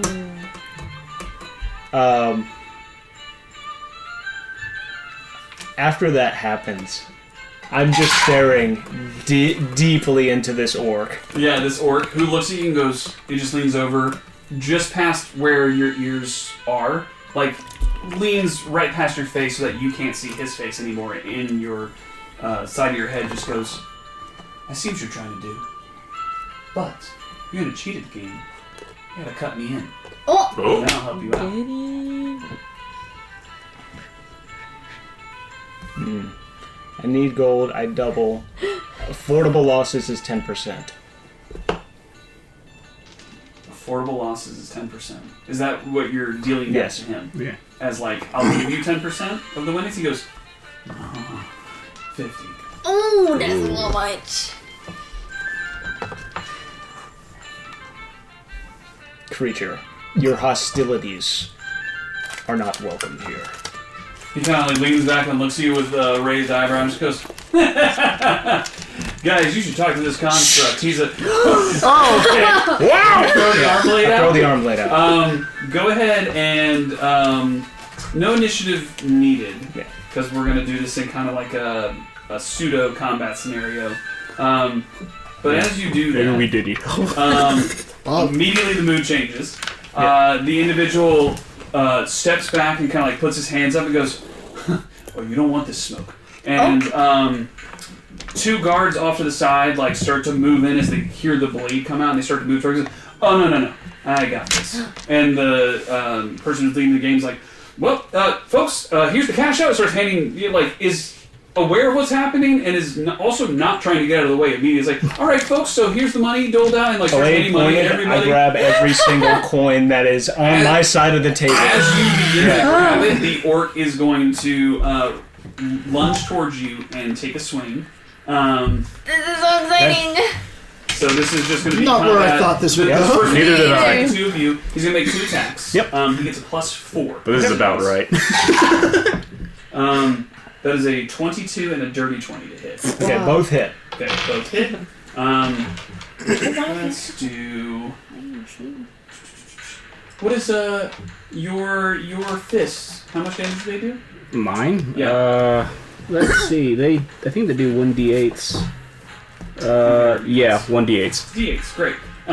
You notice as he starts to rush towards you, he kind of like shakes his hands out, and as he does, you watch some like light appear on his hands and like a little bit of electricity go across his hands as he goes and goes to swing 2 times, one against your face, one for your gut. Bloody hell, he's a monk. That is Elemental monk, oh god. that's 16 points of damage from the 2 strikes as he hits. Oh my god, And I need you mine. to make a Constitution saving throw. This is gonna be That's exciting. stunning strike. Okay. Okay. You have to be a 15. I'm so excited for this. Natural 1. Natural 1. Heroic. It's Hit great. heroic, go for it. Yeah. That's not how I'm going down. Yes. Okay. 19. That's way past it. Okay, that's 22. You feel that like you get hit in the face, and that's one thing, but then you get hit in a part of your armor plating that you've not been in combat in a long time, and hit something that you can feel something in your core like shift as it's getting used to the movement, and you resist and push off that from it stunning you or putting you in stasis. Every single light turns red. Oh. Hostile creature detected. Initiating defense protocols. It's now your turn. And I true strike my short sword, Go for it. so I can use my 13 plus 8 plus 9. My bad. Yep, 13 plus 9, that hits. 20 something. I hit 2d6 radiant and 1d6 for the short sword. Go for What it. is True Strike death? I can use my intelligence instead, and it adds radiant to the radiant That's damage really to the attack. good. New 2024. Okay. Man, a smart. Yeah. I guess I'll later on do piercing, then radiant, but 9 total, 1 piercing. 9 total, 1 piercing. Okay, so 10. Got it.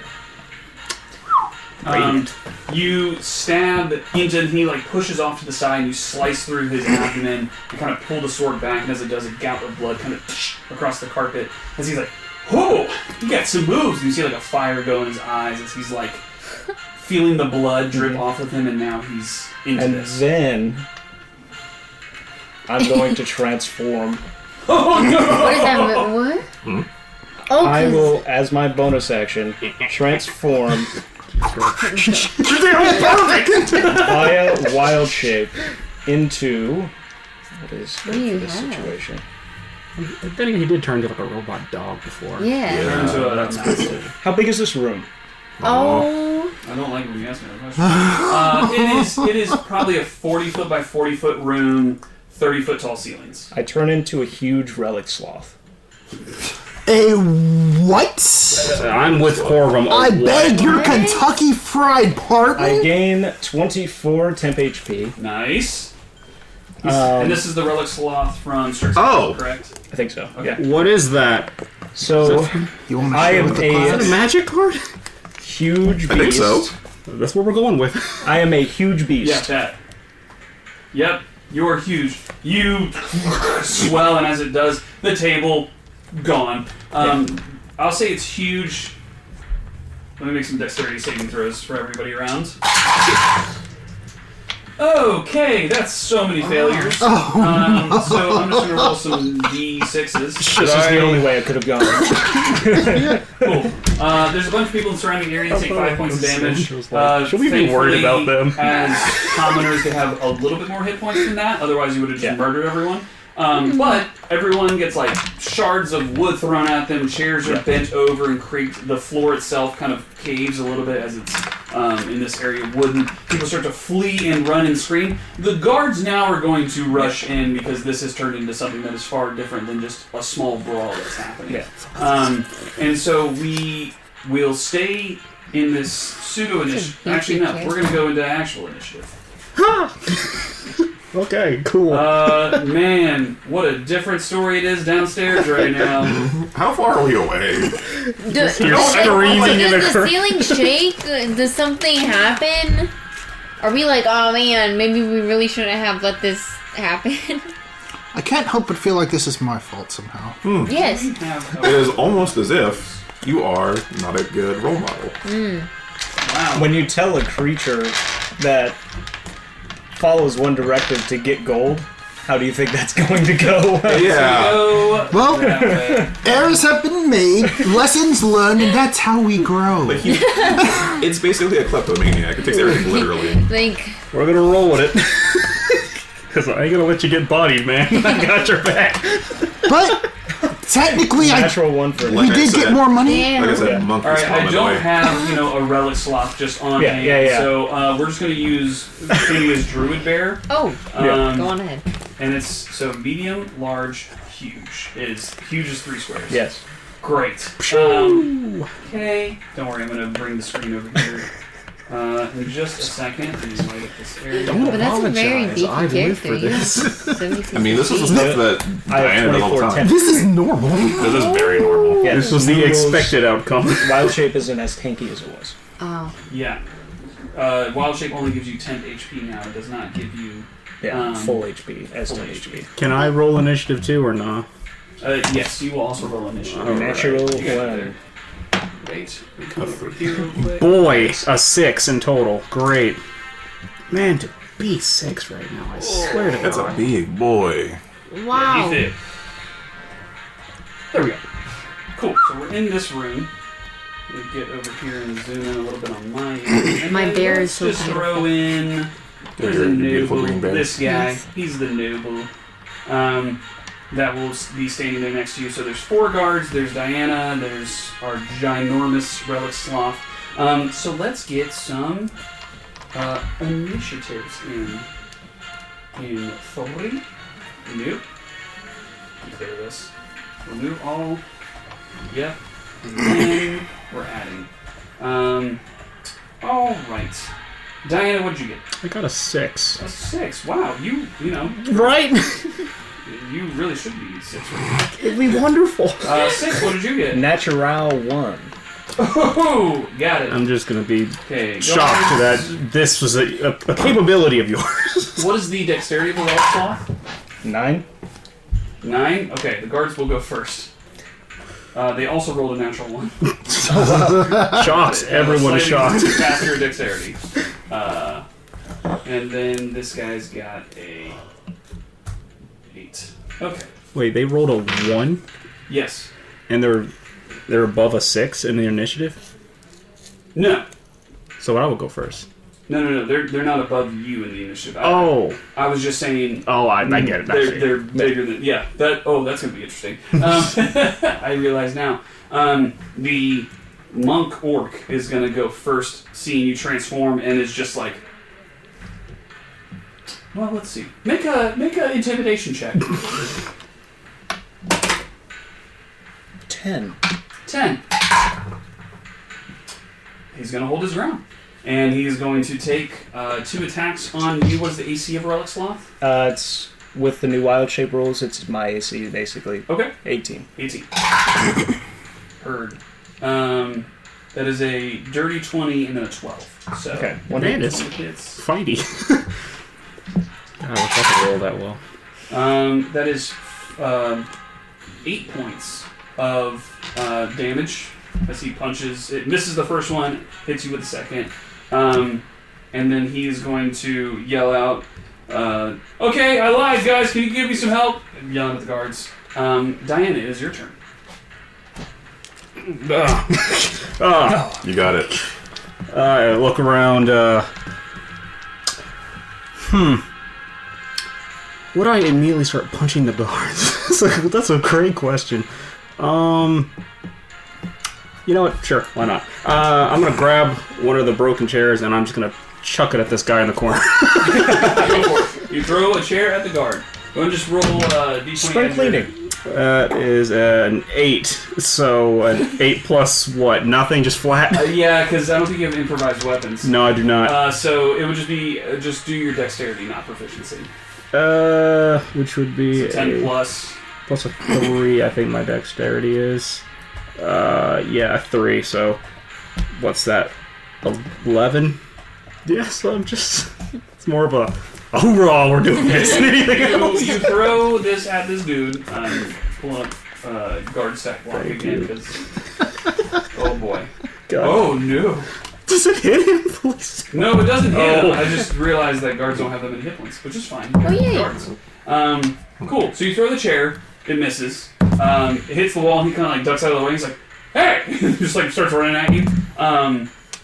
That will be my first action. I was gonna say that's your. That was an attack action. Yep. Throw. And I'm just gonna run to him and drop kick him. Go for it. Do it. Of course. That's a nat 20.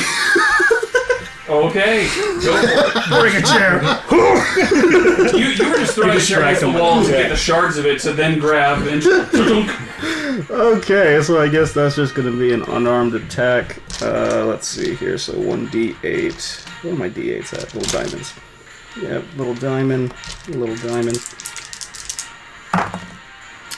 Of course, right? Wow. Are you? I know, I You were- really suck. You were Whoa. so cool for all of like 2 seconds. I know, right? It's just not my night What today. were the chances? 1 in 6. Twice, I suppose.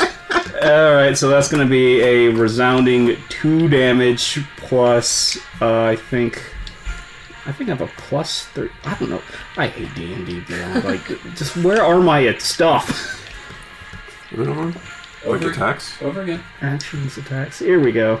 Alright, so is my modifiers Your double modifier would too? just be the plus. No, the modifier's not double. Okay, so So whatever else on the dice is doubled. Then 5 whole damage 5 on a whole crit. damage. This guard's looking hurt. Oh, Oh, And, well, if he's looking hurt, I think there's something I could do a little bit. Whenever you deal damage with an unarmed strike, you can deal... No, that's just force damage. Death strike. There we go. I can use 1 focus point to deal an extra 1d6 of damage. Roll a d6. Here comes another 1! Okay. since it was a crit, is it still? A 2! A 2. That's more damage. double my number! Whoa. Nice. So 7 whole damage. Got it. It's looking hurt. Take that. You do all that. Good turn. The guards will go now. The one in front of you is going to immediately draw their sword and attempt to swipe at you. Oh, this is turning into a blade fight. I see. And okay, you get +3. That's not gonna hit. That's a 8. So they with that. That's fine. The next guard is going to run up to this giant construct, and all three of these guys are going to run up to you, and that's 3 attacks against your AC of 18. Yep. They get +3. A 1, a 2, and a 4. It's just a bad day down here. A bad day. They miss everything as they're swinging at this creature they've never seen before. The anatomy is all over the place, and they're unsure what to do. So, it now comes to you, 6. You are now a giant relic sloth. What would you like to do as you see these creatures swinging at you, but you don't feel like you're taking any damage? Don't kill anyone. Stomp. Pause. Before I go any further, you see 6 transform into this massive entity, and the anatomy of 6 is a medium humanoid-looking creature, but you watch the body swell and shift, and there's like it has to be magic, obviously, right? But you hear the sound of grinding metal and like almost like taking a fork and running it against a piece of steel, like that awful shrieking sound as the body contorts and moves into this massive entity that is now given form. As it rears its head and as it moves, it sounds so mechanical and not organic in any ways. May I say something inappropriate, but probably in character? Sure. So you're a grower, not a shower, huh? Noted. Terrible. It is your turn to It's so bad, but that's what makes attacks it or good. whatever you Never wish to do. change. The original guy, Yes. which I see as the greater threat as of right now, I will attack with my claws. Go for it. +8. +8. You are doing non-lethal, right? No. It's 15. He's planning on killing this guy. 15 does hit. Does hit. Awesome. Nah, put him on a 2d8 shirt. plus 5. 2d8 plus 5? Yeah. Wild shapes in 2024 don't have as many hit points, but they do more damage. Well, they don't have any hit points. They have 6, 11. 11. That's Looking hurt. much better. And he is grappled. Oh! Great. You stab him like your claws dig. Yeah, He's just- like, ah! This is like being picked up off the ground, Yeah. grappled by you. And that will be my turn. Great. Initiative count 20. Actually, Corvin, roll a d20 for me.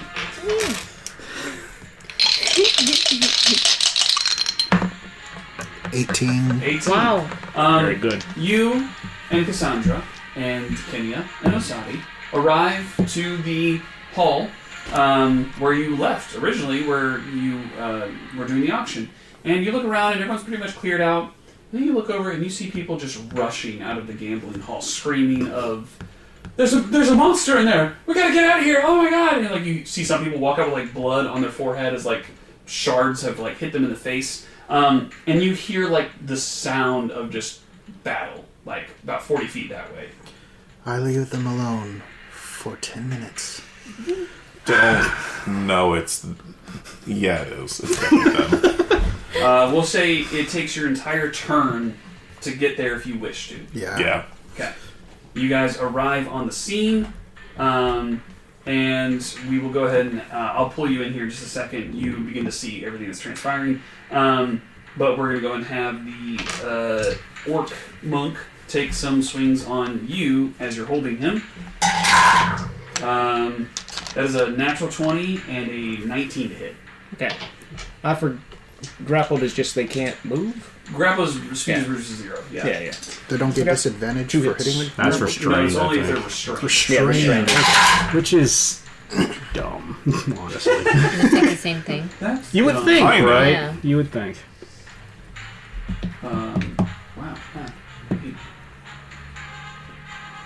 Wow. That's 18 points of damage. As he cracks into you twice and is trying to push out of the grapple, but he's just wildly swinging at you. That's his turn. Diana, it's your turn. You've got one guard pinned to the wall, 3 others screaming in the din of battle behind you as this weird monstrosity is just flailing about. This new ally, companion thing, you're not entirely sure, is wreaking havoc behind you. It's cool though. It's pretty darn cool. As my Okay. temp HP goes away, I'm going to say active shields depleted. What? Okay. Got it. On the way. Give me a minute. So I'm gonna crack this guard across the jaw non-lethally. Try to anyway. Non-lethally. I would just like to say... Someone just put him in the Alright, hospital. so that is Put him in a the ICU. 19 plus 6, Wild so I'm brain. pretty Yeah, sure that's Can never enough. speak again. That hits. 1d8, please roll well. Okay, then. Alright, it's a 5. Oh. It's the best roll of the night. Genuinely great, right? Nobody knows. So a 5 plus 3, 6, 7, 8 force damage. 8 force damage. Yeah, you clunk, hit him in the helmet. He just goes unconscious there on the ground next to you. Hi, everyone. And then I'm gonna sprint over Yep. to the next guard right over here. If I can get over there. Can I get over there? Easily. You can get there. It's super short. Get right over to him. Do you want to flank with... Yeah, I'm gonna leap up onto his back, do Okay. a cool ass flip, and flank this other monk. We're gonna And twist Kick their him in the ankle. back of Oh, the you're head. going to flip over Yeah. 6. Go ahead and make an acrobatics check for me. yes, I've never, ever made an acrobatics check in my entire history of playing D&D because no one ever uses it. It's a 17 plus 6, so it is. Amazing. It's Dexy. With a 23, this giant creature you are not familiar with This thing. has a tail, and you see it whipping back and forth, and you just jump onto it and start running up the top. You get to the shoulder blades of where the two front arms are, and as it lifts off, as it grabs this guy in front of you, you use that momentum to bounce off the head, and land gracefully right behind, and you are flanking now between this six entity and this orc monk between you, and you have advantage. I'm going to draw my Renga, my sanguine scalpel. Oh, I'm like, are you to kill the Illumini? And alright, that is an 18 That hits. to hit. That's going to be 1d4 plus... Wait, not 1d4. 1d8 plus 4. Woo! 2! That's going to be 6 damage. Just the number of the night. nice. And I'm going to use Nick to make another attack. It'll be 13 plus 7, so a dirty 20. That hits. That hits. Awesome. Another 1d8. That's going to be 3 plus 4. What is that? 7. 7 damage. Nice. Getting better. It really hurt. And I'm going to go ahead and use Flurry of Blows. Got it. Sweets. That's going to be a 17 to hit. That hits. Sweet. Awesome. I love it. I love it. That's going to be 5 plus 3, 6, 7, 8. Wow. 8 more damage. Okay. Are you non-lethal? Yes, of course. So you slice at the individual, you stab them with the scalpel, and then you just go for like a punch in the face with the sword, kind of the blunt end of the sword. And as you do, you deck the individual in the head, and they just go unconscious in the grip of this creature that is swinging them around and still has their claws in them. And I will look straight up like, I explained death to you, did I not? None of that. None of that.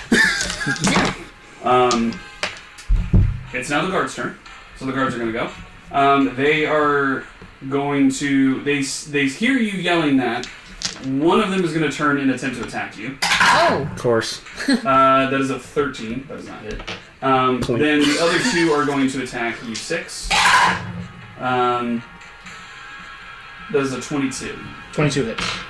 Okay, and then these guys are just doing. What is this? A measly d6. That is 5 piercing damage. All right. How you doing? Plenty. You're 69. doing Nice. fine. Nice. As that happens,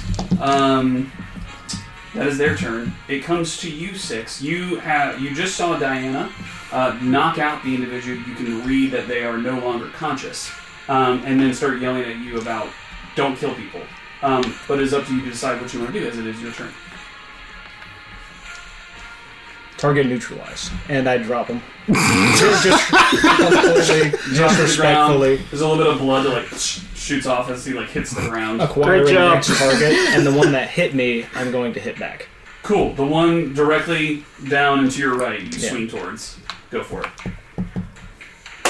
At the top of this next round, you all get to go. 8 plus 8. 26. Yeah, that'll hit. Oh boy. Big yikes. 14. 14. Are you going for non-lethal damage? Yes. Do you know what that is? I explained it. I absolutely did. I guess I will hit to disable. Okay. We'll take that. Roll a d4. Oh dear. 4. 4. As you swing, you claw his arm, and like you hear like a rip and a shred as the arm falls to the ground and blood begins to shoot out, and he cripples to the ground, screaming in agony. Ah! His blood is just spewing out the side. Target disabled. For sure. Did you only get one attack as a relic sloth? Okay, got it. So that is your attack. Any other movement you wish to do? Nope, I'll just stand and look at the one next to my ally. Yep. So as you do, the four of you, including Cassandra, arrive on the scene to see this happening. You immediately see a guy's arm get thrown to the ground and blood is spewing as he is losing an immense amount of blood. What would the four of you like to do? We'll just do you all at the same time for initiative. Calm emotions. Calm emotions on everyone? On everyone. Okay, what's the save? I think it was like it's a 14. Let me just see what skill it was supposed to be. Does it say humanoid? Hmm? Does it say humanoid, the spell? That is a good question, actually. I will look at that. Diana, what happened? As a reaction, can I stick Maury's into his arm to, drink up a little bit of that blood? Alright. When it gets to your turn. Each humanoid within a 20-foot radius. So, which you would not know it's charisma. At this time. Yeah, so would you choose to fail? You see Osadi casting a spell you're familiar with. You would not see it, so you would roll to try to resist it. I'll roll for the guards. They have to beat a what? Charisma 14. Charisma 14. That's a nat 20, baby. Are you kidding? Wow. It's only against my own party do I roll well. Let's go. Deception. All the other guards fail. My nose and so twinkles they like even the I guy felt that's this screaming. Oh, I need to take care of this. It is just totally calmed. Diana, you feel something try to take hold, and you push off. You're familiar with the spell and who it's originating from. You see off the side of your eye. Make a perception check. Yeah. Oh, 6. Sorry. 6. 6. So a natural 20. You see Osadi run in and cast a spell, and you see the hostility immediately turn to neutral, as the spear's out, and the fear in people's eyes suddenly turns into neutral, and they all kind of look at Osadi as you see him finishing casting this spell. But that is what you see with a natural 20. Hostilities ceased, and I revert back to my form. And you just see 6 kind of standing there again. The eyes go from red and back to blue. Mm-hmm. You all stand there. I'm change the music. That's too happy. We're just gonna leave it silent for a second. You all have a moment in the space. You're not calm, but you're choosing to stop. You're also choosing to stop. There is an individual who is profusely bleeding because he's missing an arm. Yeah. Anything else? That was your action. Anything you would like to do? Corvum's going to go ahead and heal this guy's arm. Yeah, I was gonna do the exact same walk over Cool. to him and do some. If you both want to go over and do a dual check to Yeah. stop the bleeding, you're more than welcome to. Before they get there, I already reached down and I cure wounds. Oh. Oh, okay. Does That's that- right, 'cause you already returned. Death prevention. You reach down and Does that do that. attach limbs? Or does it seal Yeah. wounds? But it stops stops bleeding, bleeding. yeah. go ahead and roll Okay. your healing, because this will determine how intense it. So you guys start to move, and you see 6, who's already in that space, just reach forward and touch this individual as they are healed. I think the rules for Moonsicle is 2d4 additional. So let me just make sure. Let me find cure wounds. Okay, 2d8. 2d8. 2d8. Cool. That's 6. Funny enough. And then roll a d4. Of course. A lot of sixes tonight. Yeah. 8 total. 8 total, which is almost the entire hit points of a guard, is revived with life that you've now burst into him with this magical spell. And as it does, you watch the gushing blood stop, and then you watch the skin like grow back and fully seal as if it's been decades of healing on this part of his body. That is, his arm is still there, and it is not attached, but he at least has his life. And he's just like, looks at you, and he's like, "Who the hell are you? What? Who are any of you people?" And then sees you all kind of at the back, and is like, "Get help! Somebody come! Get these people out of here!" Like, and is just frantic. The other guards are like, who are calmed. Oh wait, he was all no. Take that back. He was calm. He's like, he still says, "What the hell are you?" I am a construct. Figured. Why did you attack me? Hostilities were detected. From me? From you. Well, you decided to start attacking another patron at our place. Hostilities were detected from...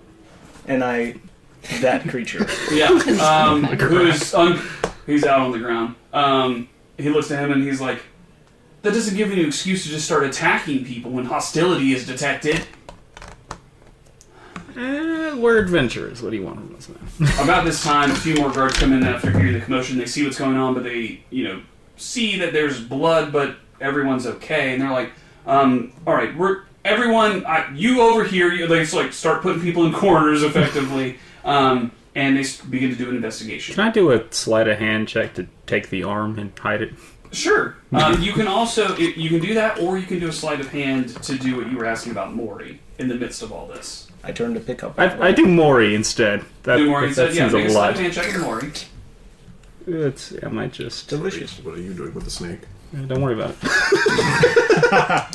You don't know. That's gonna be... Oh my god, are you serious? A 6 plus 3, so a 9. Yeah, literally. Can I be you for just, can we switch chairs? It's really funny. You pull the staff out, you kind of twirl it, and you just place it like you're standing with it, but you put the head in the puddle of blood that's near the arm. Like a mop, just... Yeah. The other people don't get what's going on. Your party members look at you and are immediately notice what's happening and how odd behavior this is. Diana. Don't worry about it, sweetheart. Diana, make a wisdom saving throw for me. I hand the gold. I take the goal. 12 plus... Well done. That'd be 15. 15. You maintain composure, but you feel like a crawling sensation at the back of your neck, and it gets chilly as in your mind you hear, Zip it. Zip it. Shut up, shut up, shut up, shut up. Shut up, shut up, shut up. as 6 hands the gold over, which we'll say you picked up the gold that you had. You picked up the gold that was dropped by this guy. You picked up some of the gold that was on the table. We'll say you pick up 600 gold. You hand it over to Corvin. Corvin, before it makes it to you, one of the guards immediately steps and goes, I'm sorry, before you take that, we're going to have to confiscate that to make sure that gold is divided out by those who properly own it. I look over to Cassandra. Cassandra is outside the room Nah. and is nowhere in sight. But I will still be getting my money back, right? As soon as we confirm our investigation with everyone who was present, yes, you will get the money that you received back. But we will take whatever damages are, and he looks around the room as a dice table's completely shattered. Chairs are destroyed. so There's a happy. chair against the wall. There's a dude missing an arm. There's another noble unconscious. He's like, I wouldn't expect to get the money back. Oh. But maybe we can work something out where you at least get to walk out of here instead of going to jail. Composure. Fine. Right. Over the next 30, 45 minutes, an hour, guards are taking accounts from people, pulling in disparate information.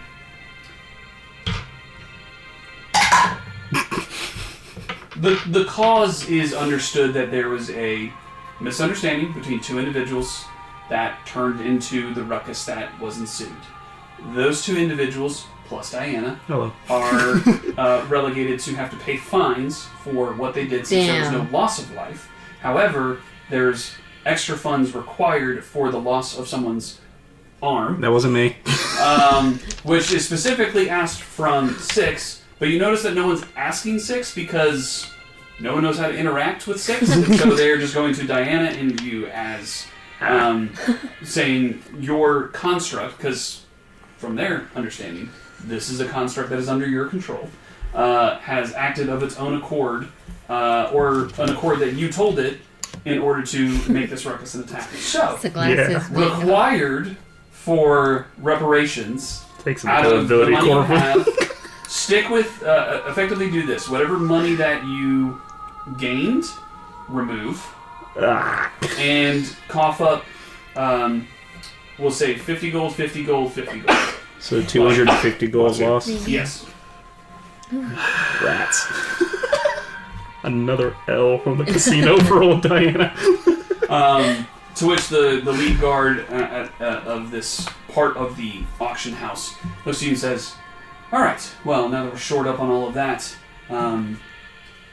please get out of here. Right.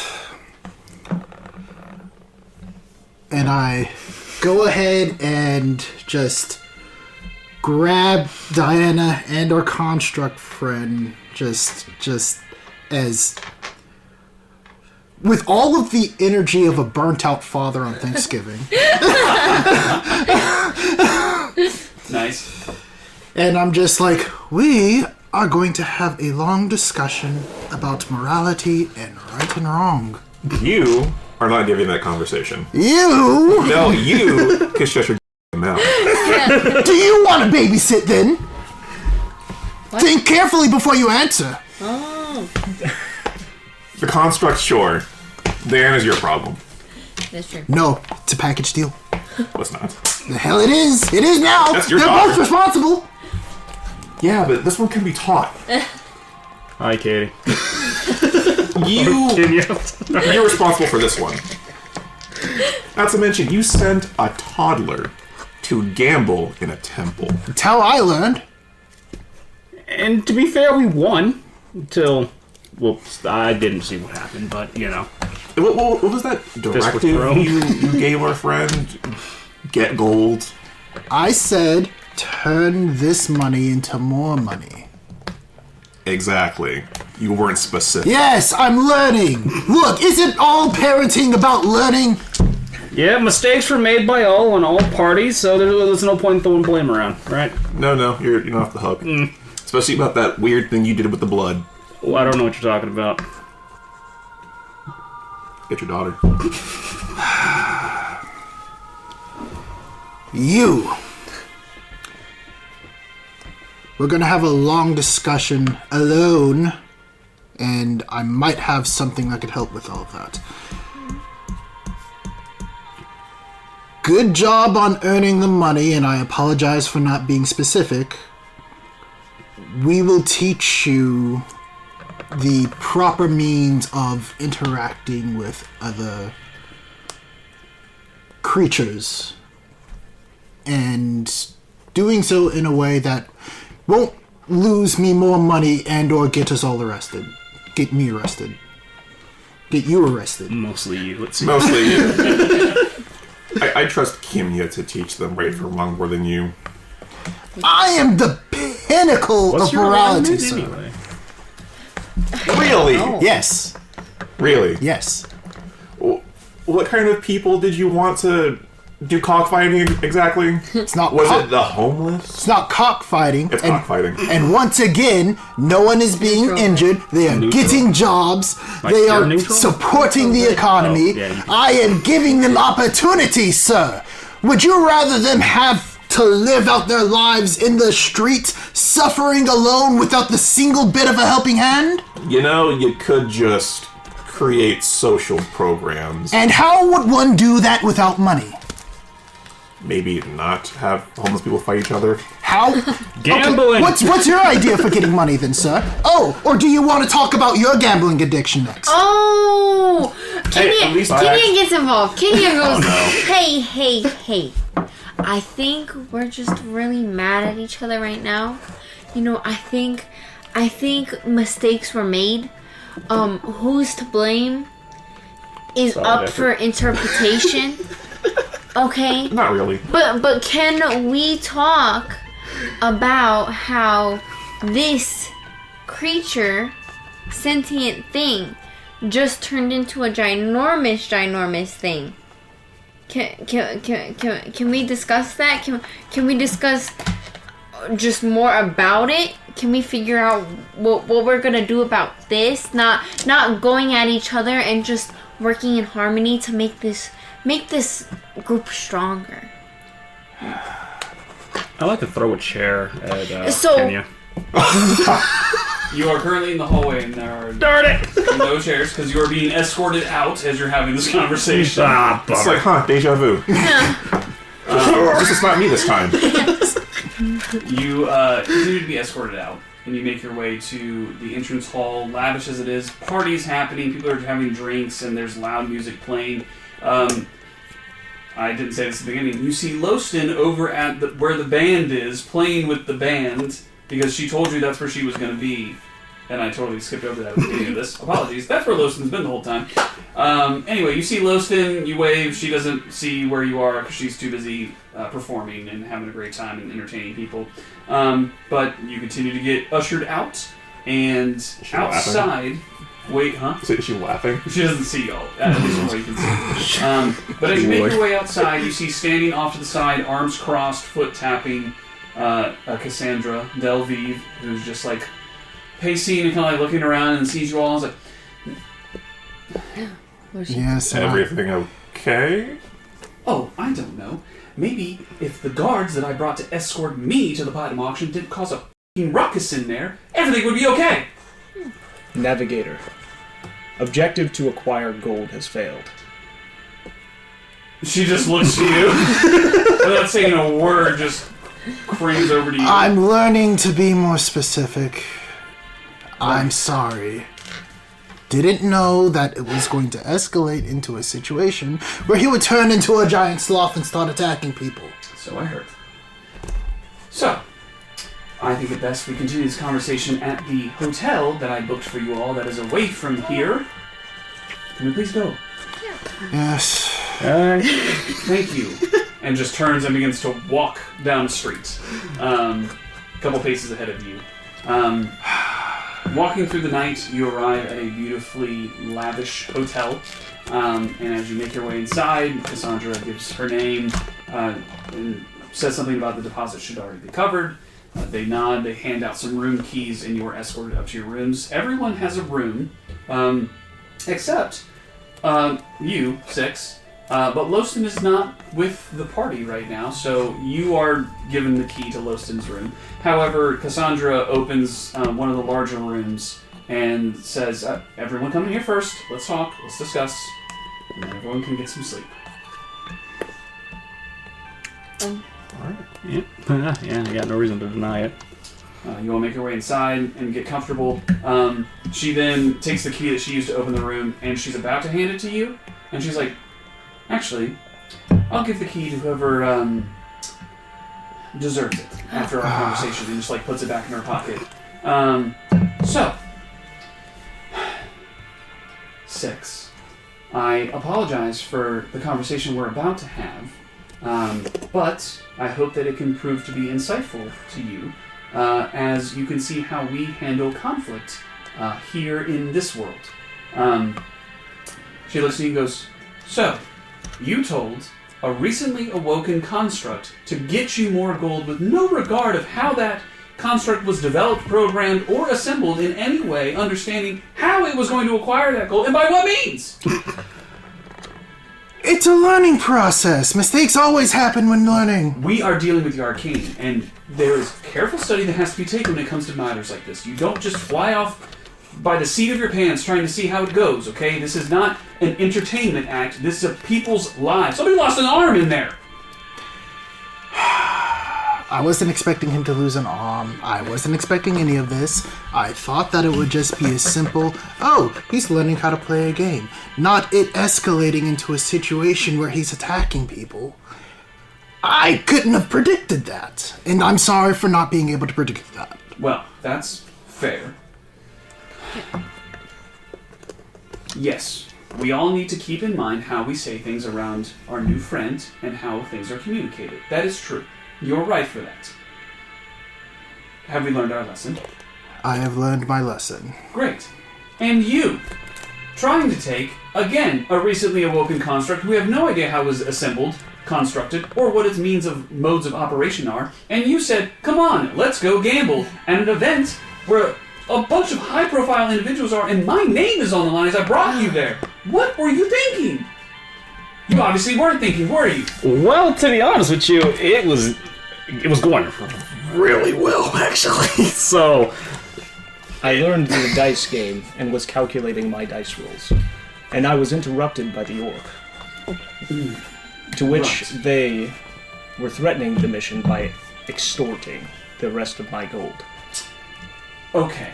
Alright. Oh, man. Okay. So, you brought our construct friend, Six, along in order to try to calculate odds to try to cheat the game. Am I understanding that correctly? Ooh, someone's in He's in trouble. no.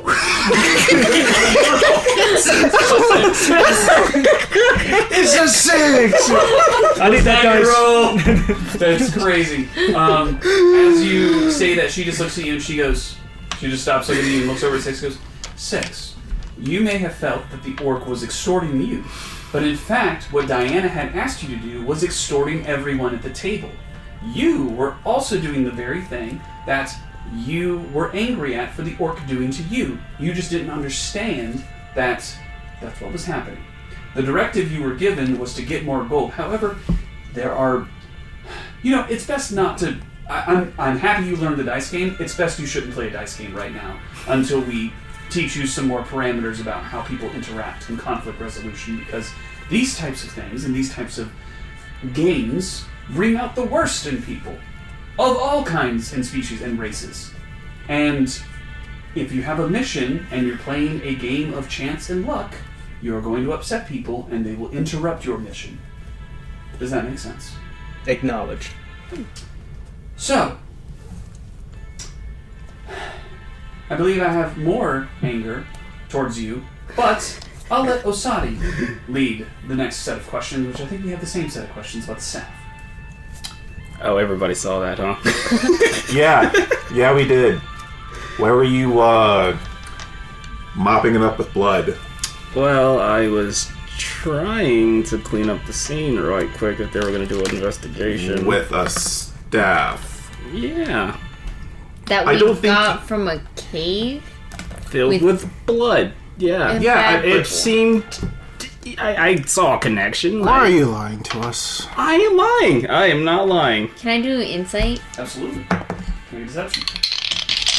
That would be a... What is my 17. deception? A 10? No. 17. Whatever it is. Yeah, it's you probably didn't not high quote. enough. No. 17 plus 4. I don't even know where my deception is. I think it's a negative 1 anyway. 13. 13, Yeah. 21. So a 10. Yeah. 10. So I would say reveal two things. One thing that's more on the surface to Kenya, and you can reveal something a little bit deeper to Corbin. Okay. It drinks blood, and it's required for certain abilities. Is Is that how you got that big snake from it? Look, this ain't about me, okay? Isn't it though? Also, I think cursed. We've known that it's cursed or something. No. Like it's like a cursed. Like we know that it does things, but like, has she been weirder since she got it? Can I have it real quick? No. No. Ah, very cursed. What? It's mine. I'm not just gonna give you my stuff. I'm not gonna keep it. Do you want to touch it? Yeah, let me hold it. I will pull out the staff. I'll keep an iron grip on that thing. Okay. And I try to take it. No, I want it for myself. Yeah, and that's not how. You said you wanted to touch it, and now you're touching it. I want to hold it. You are holding it. By myself. Why would you need to do that for? Can you Just let it go for a moment. She'll give it back. She promises. Do you not trust me? With this conversation, it feels very accurate. What's the word? This conversation has been a Accusatory. long time coming, and the fact that you just tried to have your staff drink the blood of a man whose arm was just cut off, it draws concern. Well, your concern is noted, but it's not a big deal, alright? Okay, It's hold fine. on. Who do you trust the most here? You can be honest. 6? 6? Wow. Wow. You know what? Honestly, sure. He doesn't judge me. What is trust? I never. Hey, that's my man. You know what? That's fair. Let 6 hold it. Oh. What did that do? If you trust them the most, they have no qualms about any of this. They don't even know anything about it. Alright, I just keep a grip on it. You can let it go. It's okay. 6 isn't going anywhere. Why is he Yeah, you make attacking? no wisdom save. I do not let it go. That is a 16. Nope, you do not let it go. I start to curl the fingers. Around Yeah, Diana. I start to open the hand. Go ahead and make opposed strength checks. Jesus Christ, what is wrong with me? Whoa. We got a 16. 6. What is 6? Can this episode just be called 6? I love this. Yeah. Right? Dang. So Alright. you 6. You have the staff towards the head where this effigy of a snake is kind of at the top of it. You grip the staff there. Diana's holding it down here, and as you grip there, you begin to peel the hand off. And go ahead and roll a d6 for me. You did a nice one. 1. You take a point of damage as you hear something pop as 6 peels your fingers off the staff. I will repair. Yeah. Your hand is loosened from the staff. I now need you to make a wisdom save at disadvantage. Oh boy. Okay. Come on. Clutch up. That would be a This is a wisdom saving throw? Wisdom save. So a 14. I need you to make 4 attacks against 6. Oh, Alright, here I come. Oh boy. Alright, so that's gonna be a... With what weapon? Just fists? Just fists. Alright, so that's a 3. That's a 4. Next one's a 5. That is a 16. And a 2. Perfect. So 1 hits. 1 hits. Okay. I'm such a bad roller. Go ahead and do your damage. And then we'll resolve what happens to you 6. So 1d8 plus... Do I 3. see that this is of his That's own a 1. control? So I... Is it voluntary? I will say this. Make a insight check. 4 whole damage because I can't roll worth anything. 19. 19. Boy. You take it from Diana, and she kind of like looks down for a second, and then you watch as her eyes roll into the back of her head, and she just turns and just goes into a flurry of attacks against you. Blind rage just swinging at you. I rip the staff away. Mm-hmm. Diana is not under their own control. You say to everyone Yes. else. And I take Osadi, I take the Osadi or Strainer, I have something for You take this. 4 damage. 4 damage. Great. I'm going All to. right, time to fight. I'm going to try to. No, that's Kenny a is horrible just idea, taking this all actually. in. Kenny is like, what have I done? That's a bad idea. What did I What do? am I doing? Roll initiative. That's what I'll be like. Oh, let me grapple it. Wait. That's a bad idea. 18. Initiative. Oh, if I could. Oh, just do go I for it, also you roll are initiative? so good. Yeah. Probably. You get a few things in That's a bad idea. Let's roll. It's an 8. So we're all rolling initiative. Apparently. Oh, Apparently, I got I'm just a gonna keep you guys in the same room 16. because that makes life easy. So we've got Diana who's 6, we've got Osadi, we've got Cassandra, we've got Corbin, and we've got... I'm so sorry. No, it's fine. This was a long time coming. on the map, it looks like that there's some walls there. Just imagine that it is a open room. Open. Okay. But this room, but just open.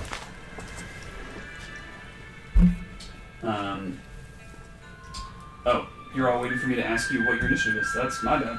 You got an 18-6? Yes. Diana? I got a 16. 16. Of course. Cassandra? I'm fighting my friends. Yes, exactly. Your rolls are always really good whenever you fight us.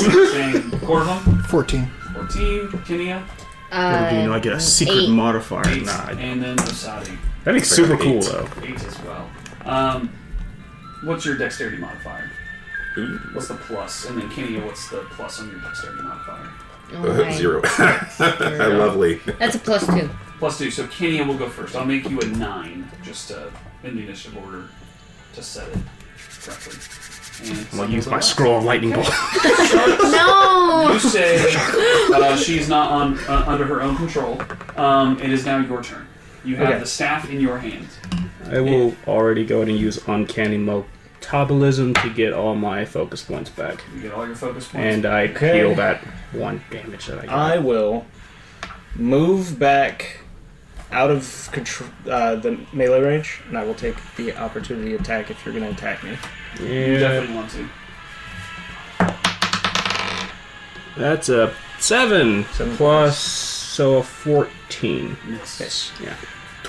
Nope, Alright, well, you 13. I back out just a bit of distance away, and then I'm going to use my bonus action to cast Saloon's Viper, which is a 3rd level spell. Hey, Vipers. I will then gain 15 temp HP as basically around my shoulders and arms, some of the armor plating starts floating away and connected with ethereal lines, and it kind of, one side looks like the head of a snake. Hey! It's going to shoot you, I knew I liked you for a reason. and 6, not 20. Jesus Christ, you and these sixes. Whoa! Okay. It's 1d6 force damage. Doubled, I guess. I'll roll another one. It's 2, which is good. And you are poisoned, and while you're poisoned, you're incapacitated. So you just go incapacitated. Secure Diana. Wow, that does it. So, Yeah. that's the end of your turn. Yep. Diana, it's the top of your turn. You are incapacitated. Does she get a saving throw at the end of her turn? Just until your temp HP Yeah. is gone, correct? Okay. Diana, you don't get a turn? Corbin, I suppose not. it is your turn. Okay. Do I get to roll a save or no? No, No, so save. the nature of the spell is as long as he has temp HP, you stay poisoned and incapacitated. The minute he loses his temp HP, Spell ends. yeah. Or an hour. Okay, I Yeah. guess it's over then. It's a really good spell for single targets. If you're in combat with a lot of things and somebody breaks your temp HP, then it doesn't really work. But if you're doing like these kind of single things, or if you're immune to being poisoned, Yeah. which you're not. Which I am absolutely not. I wish I were, Yeah, but boy. Okay, I not yet. guess that'll do it. So, Yeah. She's incapacitated. Can't move. Yeah. So we don't need to attack her or anything. Yeah, literally just freezes up as this spell takes hold on them. You watch their Might wanna skin tie kind of them turn up. a little Yeah, I was bit. gonna. Let's do that. Yeah. Do I have any rope by any chance? I have I'll tie him something. grasping vine. Yeah. Yeah, Perfect. We can flavor your grafting vine. Just wrap around Diana. What level should I do it at? Man. We'll say the higher the level, the harder the DC. Okay, Well, so level 5. yeah, sounds great.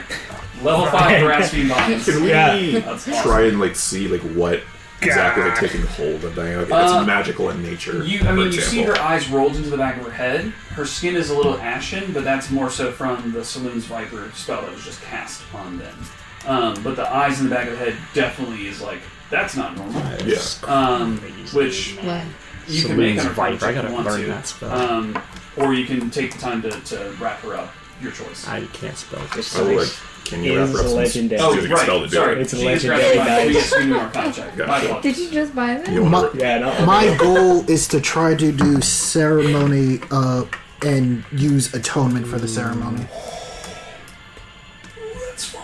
Oh, I love this. Okay, I'm nervous. I took this spell for a reason, and this was the reason. Viper's stupid, dude. 10 on the Arcana, unsure. It's so good, but so Yeah, bad. that'll do it. Oh my gosh. I had a plan. No save. For Oh, Am I doing able that. to No learn it? save What's- at all. what's And it's it a like? bonus Well, if it was action. magical, It's a not bonus magic. action? Yeah. That, What's yeah, it you can called? learn that. I can learn Saloon's it? Viper.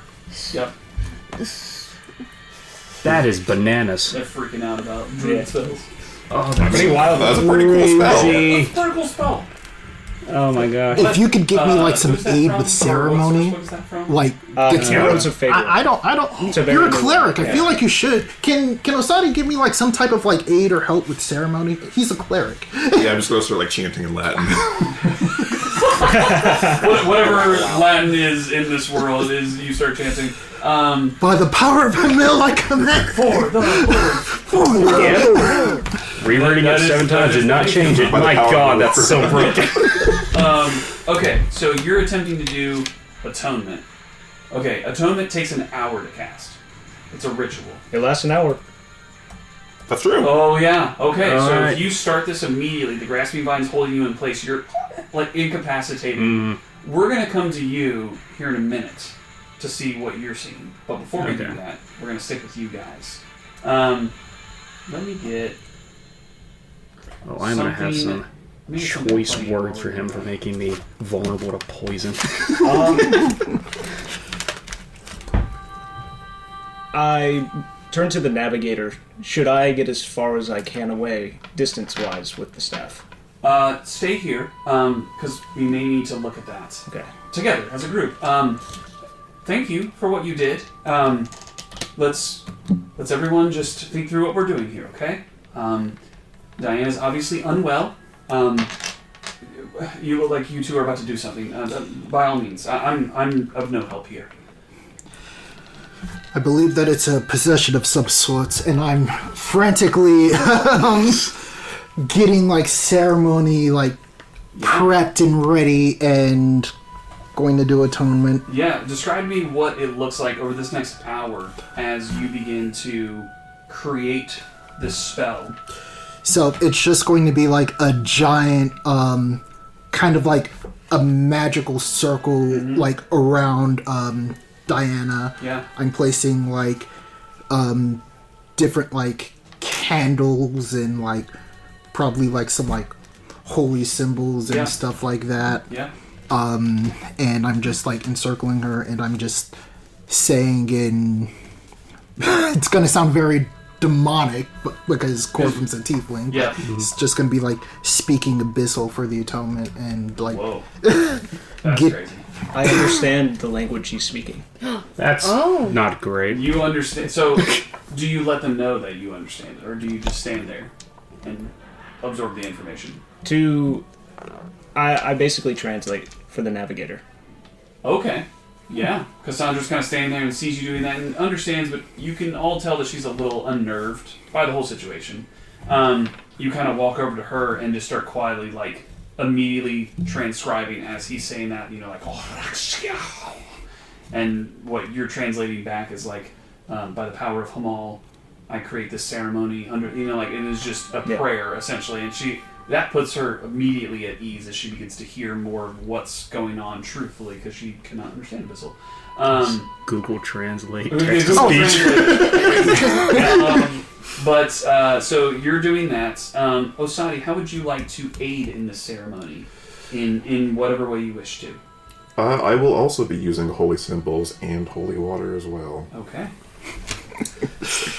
By the power of Aurora. Splash of holy water. There's like some anointing. You're putting your own candles out, your own smaller symbols around. As you begin to set up this ritual, I have a couple questions for you, Diana. All right, I'm happy to answer them. I believe you and I had a conversation about your alignment a while ago. Yeah. And I don't remember the what we came to the conclusion of for that. I think I can check that because I think I changed it in my. In your character? Doobadoo, yeah. Doobadoo? I don't know. The doobadoo and the doobadee. Let's see. I'm loving it. Chaotic neutral, yeah. Chaotic neutral. And before you were chaotic good, if I remember. Mm-hmm. Yes.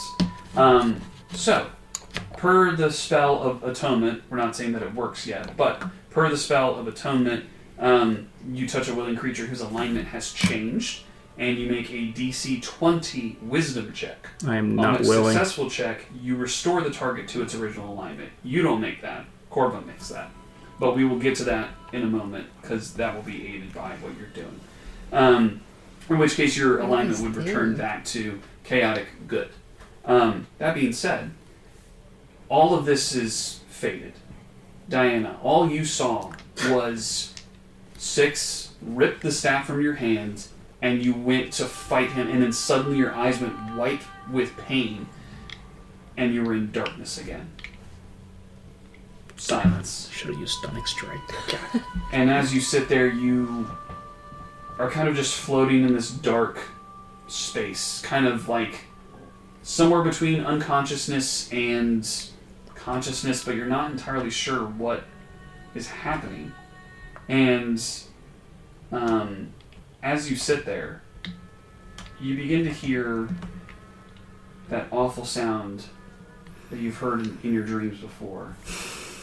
The sound of scales against stone, coiling and spinning around you. And although it's completely dark, you feel a closeness forming in around you, tightening. Claustrophobic, like it's hard to breathe even though you don't discern anything around you. As you sit there, it begins first as a whisper and then it builds. Diana, what are you doing? You should be fighting. You should be stronger. Why do you not use the boons I've given to you? Why do you resist me? I ain't resisting. You made me vulnerable to poison. That's on you. Oh. I just point to Wait. wherever. Light spreads over you as two massive yellow and green eyes open in your direction and bathe you in yellowish green light. And a terrible ripping sound as you hear the jaw of this immense entity open before you. And you just see rows of teeth and spittle begin to drip out. I will immediately cast Hunter's Mark, my own eyes, sort of mimicking that same motion. As you do, you watch the spell begin to take, and then the eyes narrow, and the spell just dissipates in midair. Figures. You test me. You are nothing without me. I found you when you were nothing, and without me, you will remain nothing. You are worthless, broken, unforged. But through me, you had purpose. You had power. Do not bite the hand that feeds you, Diana. For the hand that feeds you has teeth, and it strikes back. And as it does, the mouth is large and it bites towards you, but you don't feel it consume you. Instead, you feel something bite deep within you, like a sharp pain in your chest, radiating in heat, pushing and burning through your core.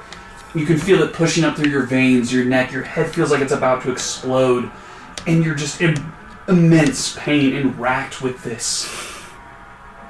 And a small light from behind, like a soft glow, just emanates and backlights the face of this immense creature that you've come to know as Nex.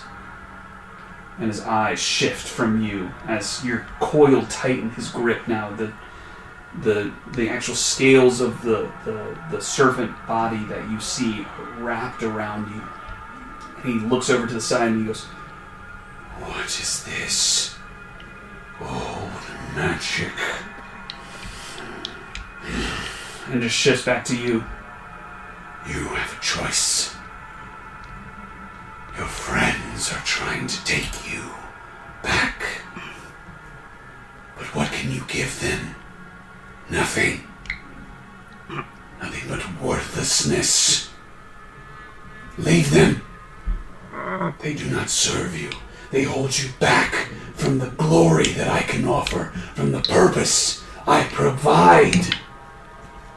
You struggle against me, and yet you wield an artifact of my divine power. Why do you resist me? Choose. I will fight a god While you're if I thinking have to. that, Really?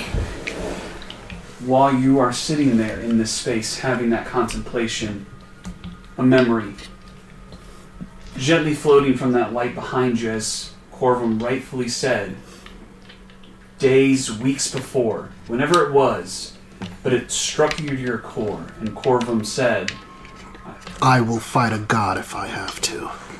and you hear that from behind you, and all you hear is Nex begin to chuckle.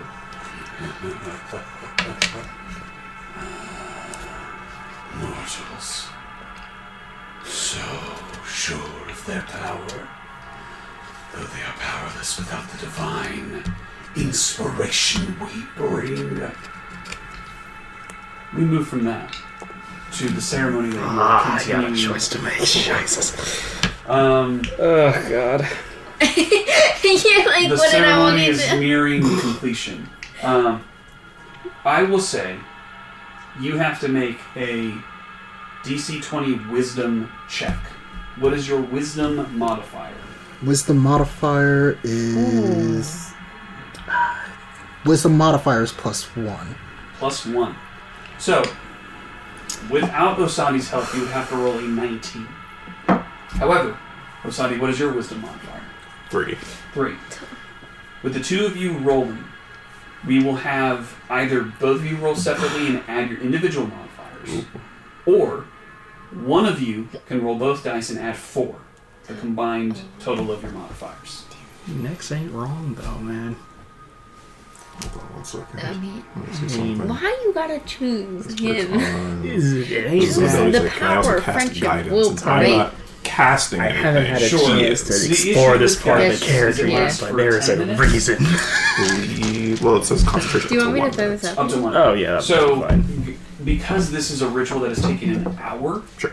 it's something that the one cast of guidance wouldn't just help the whole thing. It would need to be a more powerful snake, spell in snake, order to snake, enhance snake. in some way this, because guidance is meant for those quick interactions. This is Yeah. a drawn out ritual.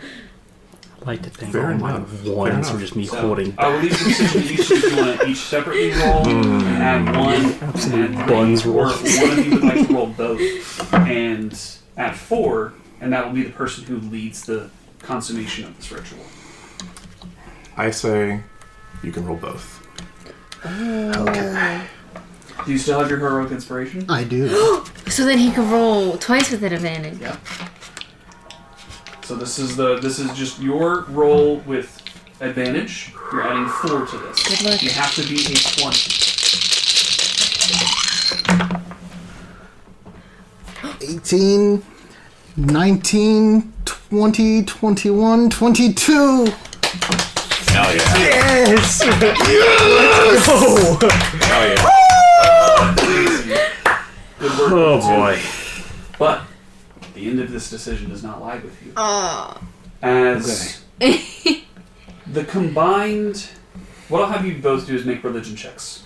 Both of you. 19 plus whatever my religion is. Nat 20. Wow!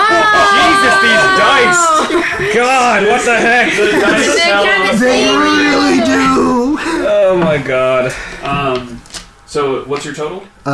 21. 21? A little. The natural 20 it's plus not, religion. It's not even like loading the thing. Hold on. Let me reload the page. It's okay. If you need to, I can also potentially check your... No, it just wouldn't go to that. But I believe it said religion. religion. Plus 5, so 25. So we have a 25 with a natural 20 and a 22, 21. 21 religion. On top of the completion of the ceremony working correctly. So, you focus your energies into this spell. Both of you have now gone into your own chantings and prayers, and what's interesting is yours is an abyssal, but it is of a divine good nature. What language are you doing your ritual in? Are you just doing it in common? Celestial. Celestial. The two diametrically opposed sides of the cosmos chanting, even though the deities they serve may or may not align with what that language is. But in your own way, this is where the chanting and the power and the focus of your prayers go to this individual who is wrapped around in these grasping vines. Diana, Nah. what you see and experience, you have just been feeling pain and racked as neck squeezes tighter and tighter, and you can feel the burning in your chest. And there's that light from behind, and it's getting a little bit brighter, and then it goes away. Like a wave pushes into Nexus' face, goes, "What's this?" And he gets pushed away, and his influence is disintegrated before you. His coils are not wrapped around you, and this wave of light pushes him in the distance. And you are surrounded in light. And it's blinding after being in darkness for so long. And then you feel a hand on your shoulder. And then another hand. Different. Firmer. You kind of like... Do you turn and look around? I will turn it. You turn and swing, and as you do, your hand is caught in the grip of an individual. Older, pure white beard and mustache that comes to a point. A golden circlet that floats above his head, and white hair that kind of just floats in space. Silver, platinum armor, and blue robes drape off of him, and piercing blue eyes with whole eyes blue, just glowing, just catches your hand. Diana, this is not the path you have to choose. And you look over to the left of this individual, and you see this beautiful, dark-skinned woman with golden eyes, golden lights for eyes, and platinum white hair flowing, a star imprinted on her head that is also glowing gold, and in white robes that are just kind of flowing behind her. She goes, "Child." She reaches out towards your face.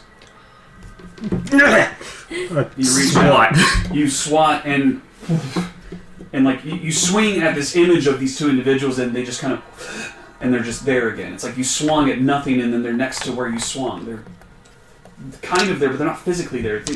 He caught your hand, but he's not physically there. And this woman still reaches out with her hand and just goes, "You've been in darkness so long. You don't have to." Bullshit! Where the hell were y'all my entire life? When I was at my fucking lowest. You have any idea how long I've been searching for any of this cosmic bullshit? I've drank, I've tried drugs, I've done everything to fill this hole in me, and y'all never answered. Why now, huh? Why now when I finally have something that gives me a purpose, y'all want to show up and, ooh, I'm here to save you, like how y'all are? I tear up a little bit. You begin to cry. This outpouring of emotion that has been bottled up for decades of your life. The woman just kind of looks at you and looks off to the side a little bit. And the male figure takes a second and looks to you and goes, "I'm sorry we did not answer your call."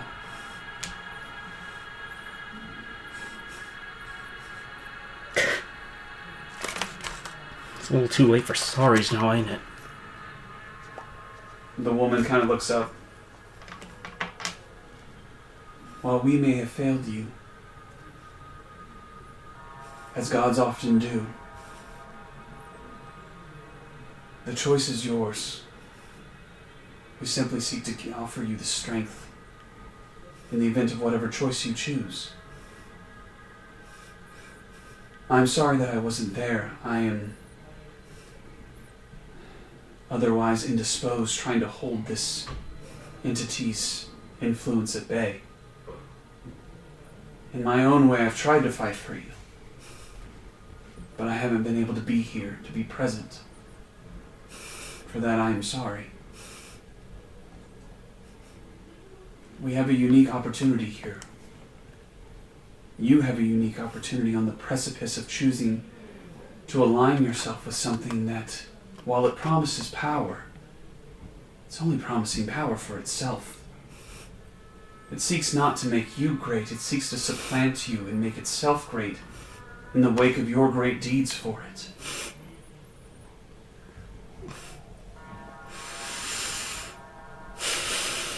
The male figure kind of looks to you and says, "Diana,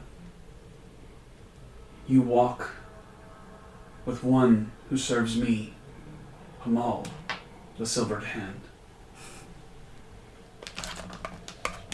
I offer you safety from Nex, for as short of a time as it may be, but to give you the opportunity to choose if this is the path you truly want."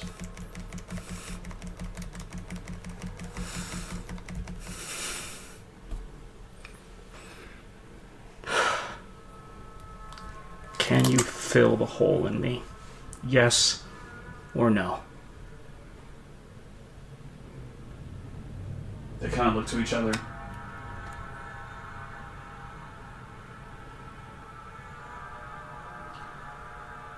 The only thing that can fill the hole within you is purpose.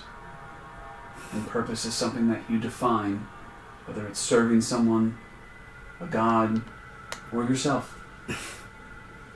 I know that's not the answer you're looking for. God, you sound just like my master. God. What do you want, Diana? And the woman has stepped closer to you. What do you want, truly? You speak of a hole within you. But that hole, is it something that you tell yourself you have? Or is it something that others have told you that you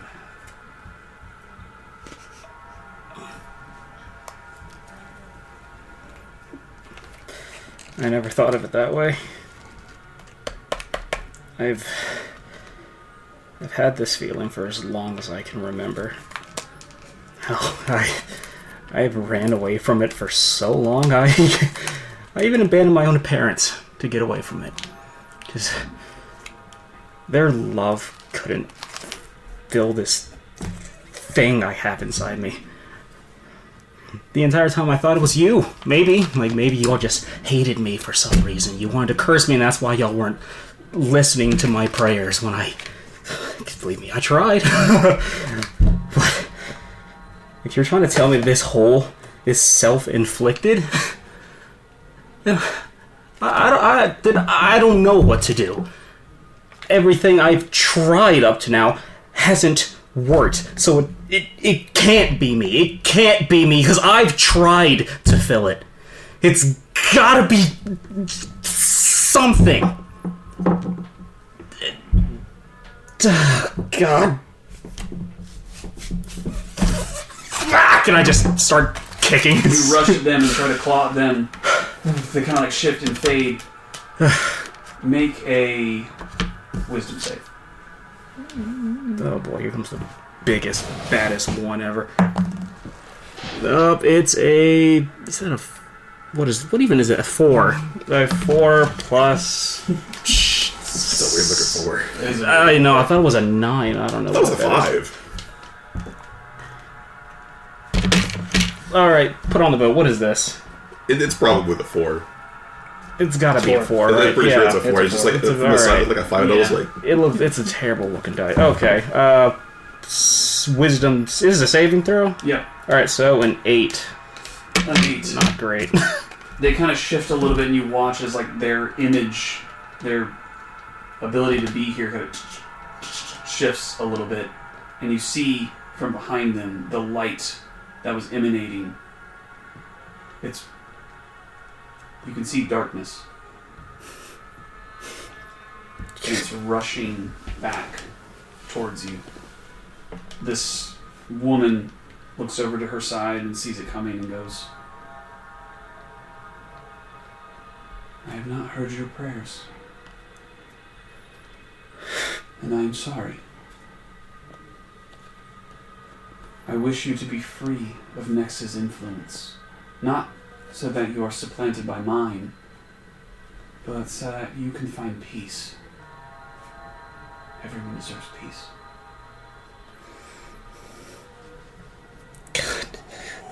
Bloody do it! And whether I say that in time or not, I guess I'll just roll for it. What are you rolling for? Just let's say 10 and above, and I get that last word out for them to do whatever it is they're going to do, and anything under, I don't. Sound good? Oh wait, can I give my heroic inspiration? Well, this is Diana. Do you have that skull box I do. anywhere? This is Diana screaming out to Hamal and Aurora to do whatever. Are you screaming out to them to do whatever they're going to do? Mm-hmm. Yeah. So, Oh my gosh. do a roll here. So on a, you said 1 to 10, you don't get it out. On a 10 or on a 1 to 9, you don't get it out. 10 or above, you get it out. Dude, my heart can't. Do you want to use one of my dice? Yeah, someone give me Yeah, a die. I don't okay. trust mine. your yellow one was I don't good. know which one. I don't know if it will fit. Let me see. Oh, Wait, actually, okay, yeah. use this one. Please. Hold on. Who's got a good dice? No, test it first. I did. That Okay. one rolled a 17. It's a 6. A lovely... What a title of the episode, 6. I don't get it out. You attempt to say something, and as you do, the image of them vanishes, and you hear, once again, that sound, scales on stone moving rapidly your direction, and you can see it now. 2 glowing yellow and green lights moving faster towards you, faster. The sound getting louder, your heart getting faster, the pain in your chest growing and growing. Make a perception check for me. It would be a 16. 16. You look down and you see your heart beating fast. You see the blood moving through your body. And then right next to it, you see this blackened core dripping. And it's moving deeper inside of you, pushing further. But it's there. You can see it. You can see your insides and this black orb inside of you. And in the distance, even though you see these two lights of Nex's eyes moving closer to you, you begin to hear in the distance. Over here, you begin to hear. You can hear the distant sounds of prayers getting louder and louder and louder towards you. I will look to wherever the two figures faded away from, and I just say, figures. And I will turn around and just walk back to here. Or to Nex. Yeah, or to Nex, yeah. You don't even have to turn. He's rushing towards you. And as he gets closer, you can see the mouth is open, jaw wide, moving your direction. We're going to make 2 rolls here, because you guys have executed this ceremony successfully. So, this is a contested roll. You will just roll a d20. Sorry for swearing so much. It's okay. Here's your guys back. One of you will roll a d20 and add 4 to it. I wanted to know, would I also be able to cast protection from good and evil on Diana? How long does that last? 10 minutes. 10 minutes. I'm sorry. You're performing a ritual the entire time. I would say you're not able to also then cast in the middle of that another spell. Okay. You're totally focused on this. I wasn't sure if it was at the end of the spell I was able to stack that on top of it. Or... Yeah. So what we're doing is we have a d20 roll. We're going to do the skull. The d20 roll is for you. It's just a flat roll. Okay. You're not adding anything. One of you will roll a d20 and get to add 4 to it, which is the roll of your combined checks, your modifiers. The point of this is the ceremony is successful of changing someone's alignment. That is going to happen. But what this roll is for is to see if the ceremony pulls Diana out before Nex gets to them. Oh. And that is this roll. Why is this so stressful? So, either you or you grab a dice and roll it to see what we're trying to beat. Do you still have your heroic inspiration? I do. You can use it. Alright. Go ahead and roll. Oh, let's see if this fits. Hope it does. Okay. A 5. Oh, That's about right. God, these rolls. That 20.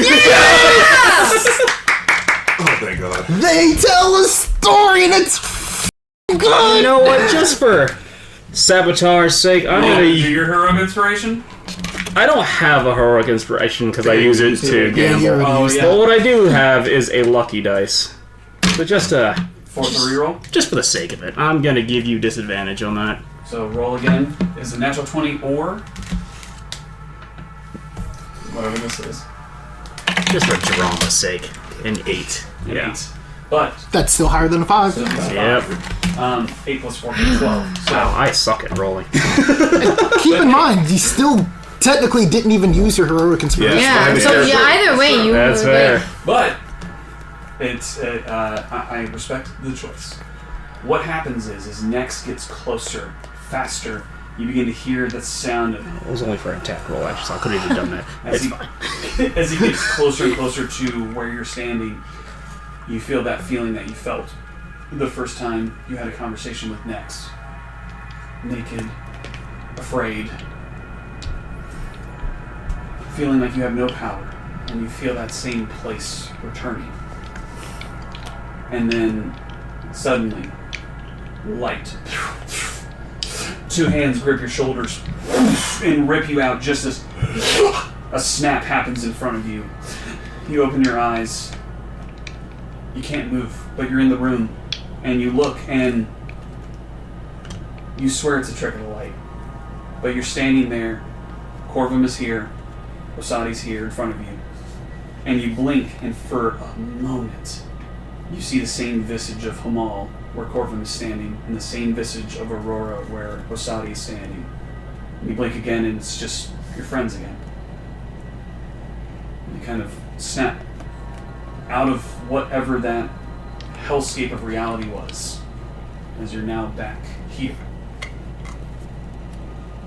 You all see Diana shock back to life as she looks to the two of you and begins to try to move, but can't. I smack her upside the head with a protection from good and evil. Healing word. And I will say, and I will like grab her by like the scruff of her neck, and I'm like, you listen and you listen good, young lady. Whatever that armless iguana told you, it's not true. You are not worthless. You are wanted in this family, and I will be damned if some pathetic worm with scales takes my daughter. Is that understood? Because I'm poisoned. Oh yeah. Oh yeah. And incapacitated. Yeah. It ends now. And then I healing word. You heal everything that you took, which was 2. Feel better. You're all standing there. Sweat has collected on both of your brows as you stand there, and it's just you all in the room, and it is just silence. What do you guys do? I continue lecturing. I will also smack the head.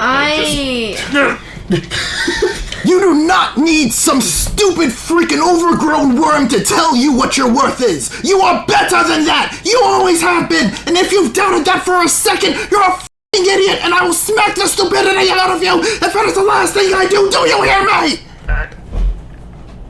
Do you hear me? Okay. I hear you. Good. I'm a great dad. I let go of the grasping vine. The vines fall to the ground around you. God. What are you looking for? We what? Let's see. Let me see here. I will attempt to cast Hunter's Mark on just the first thing I see. Just to see if I still have the power of Zahir coursing in me. You reach out and cast this spell, and it... And Hunter's Mark takes. Do my eyes still change to a snaky visage, or is it just regular Hunter's Mark now? Well, you can't see your own eyes. That's fair. I need a mirror. Yeah. You could attempt to go look for a mirror. Is anyone here wearing plate mail? Did you ever get that plate I mail? actually You am. are actually wearing You can kind of see, but like where there was a glow before, you don't see a glow. Oh. You look over and you see Six standing there holding a staff in his hand, and I will say it's up to you to decide what you want to do. But for the first time in several weeks, Diana, as you look at that staff, you feel like you have a choice of whether you go to take it or not.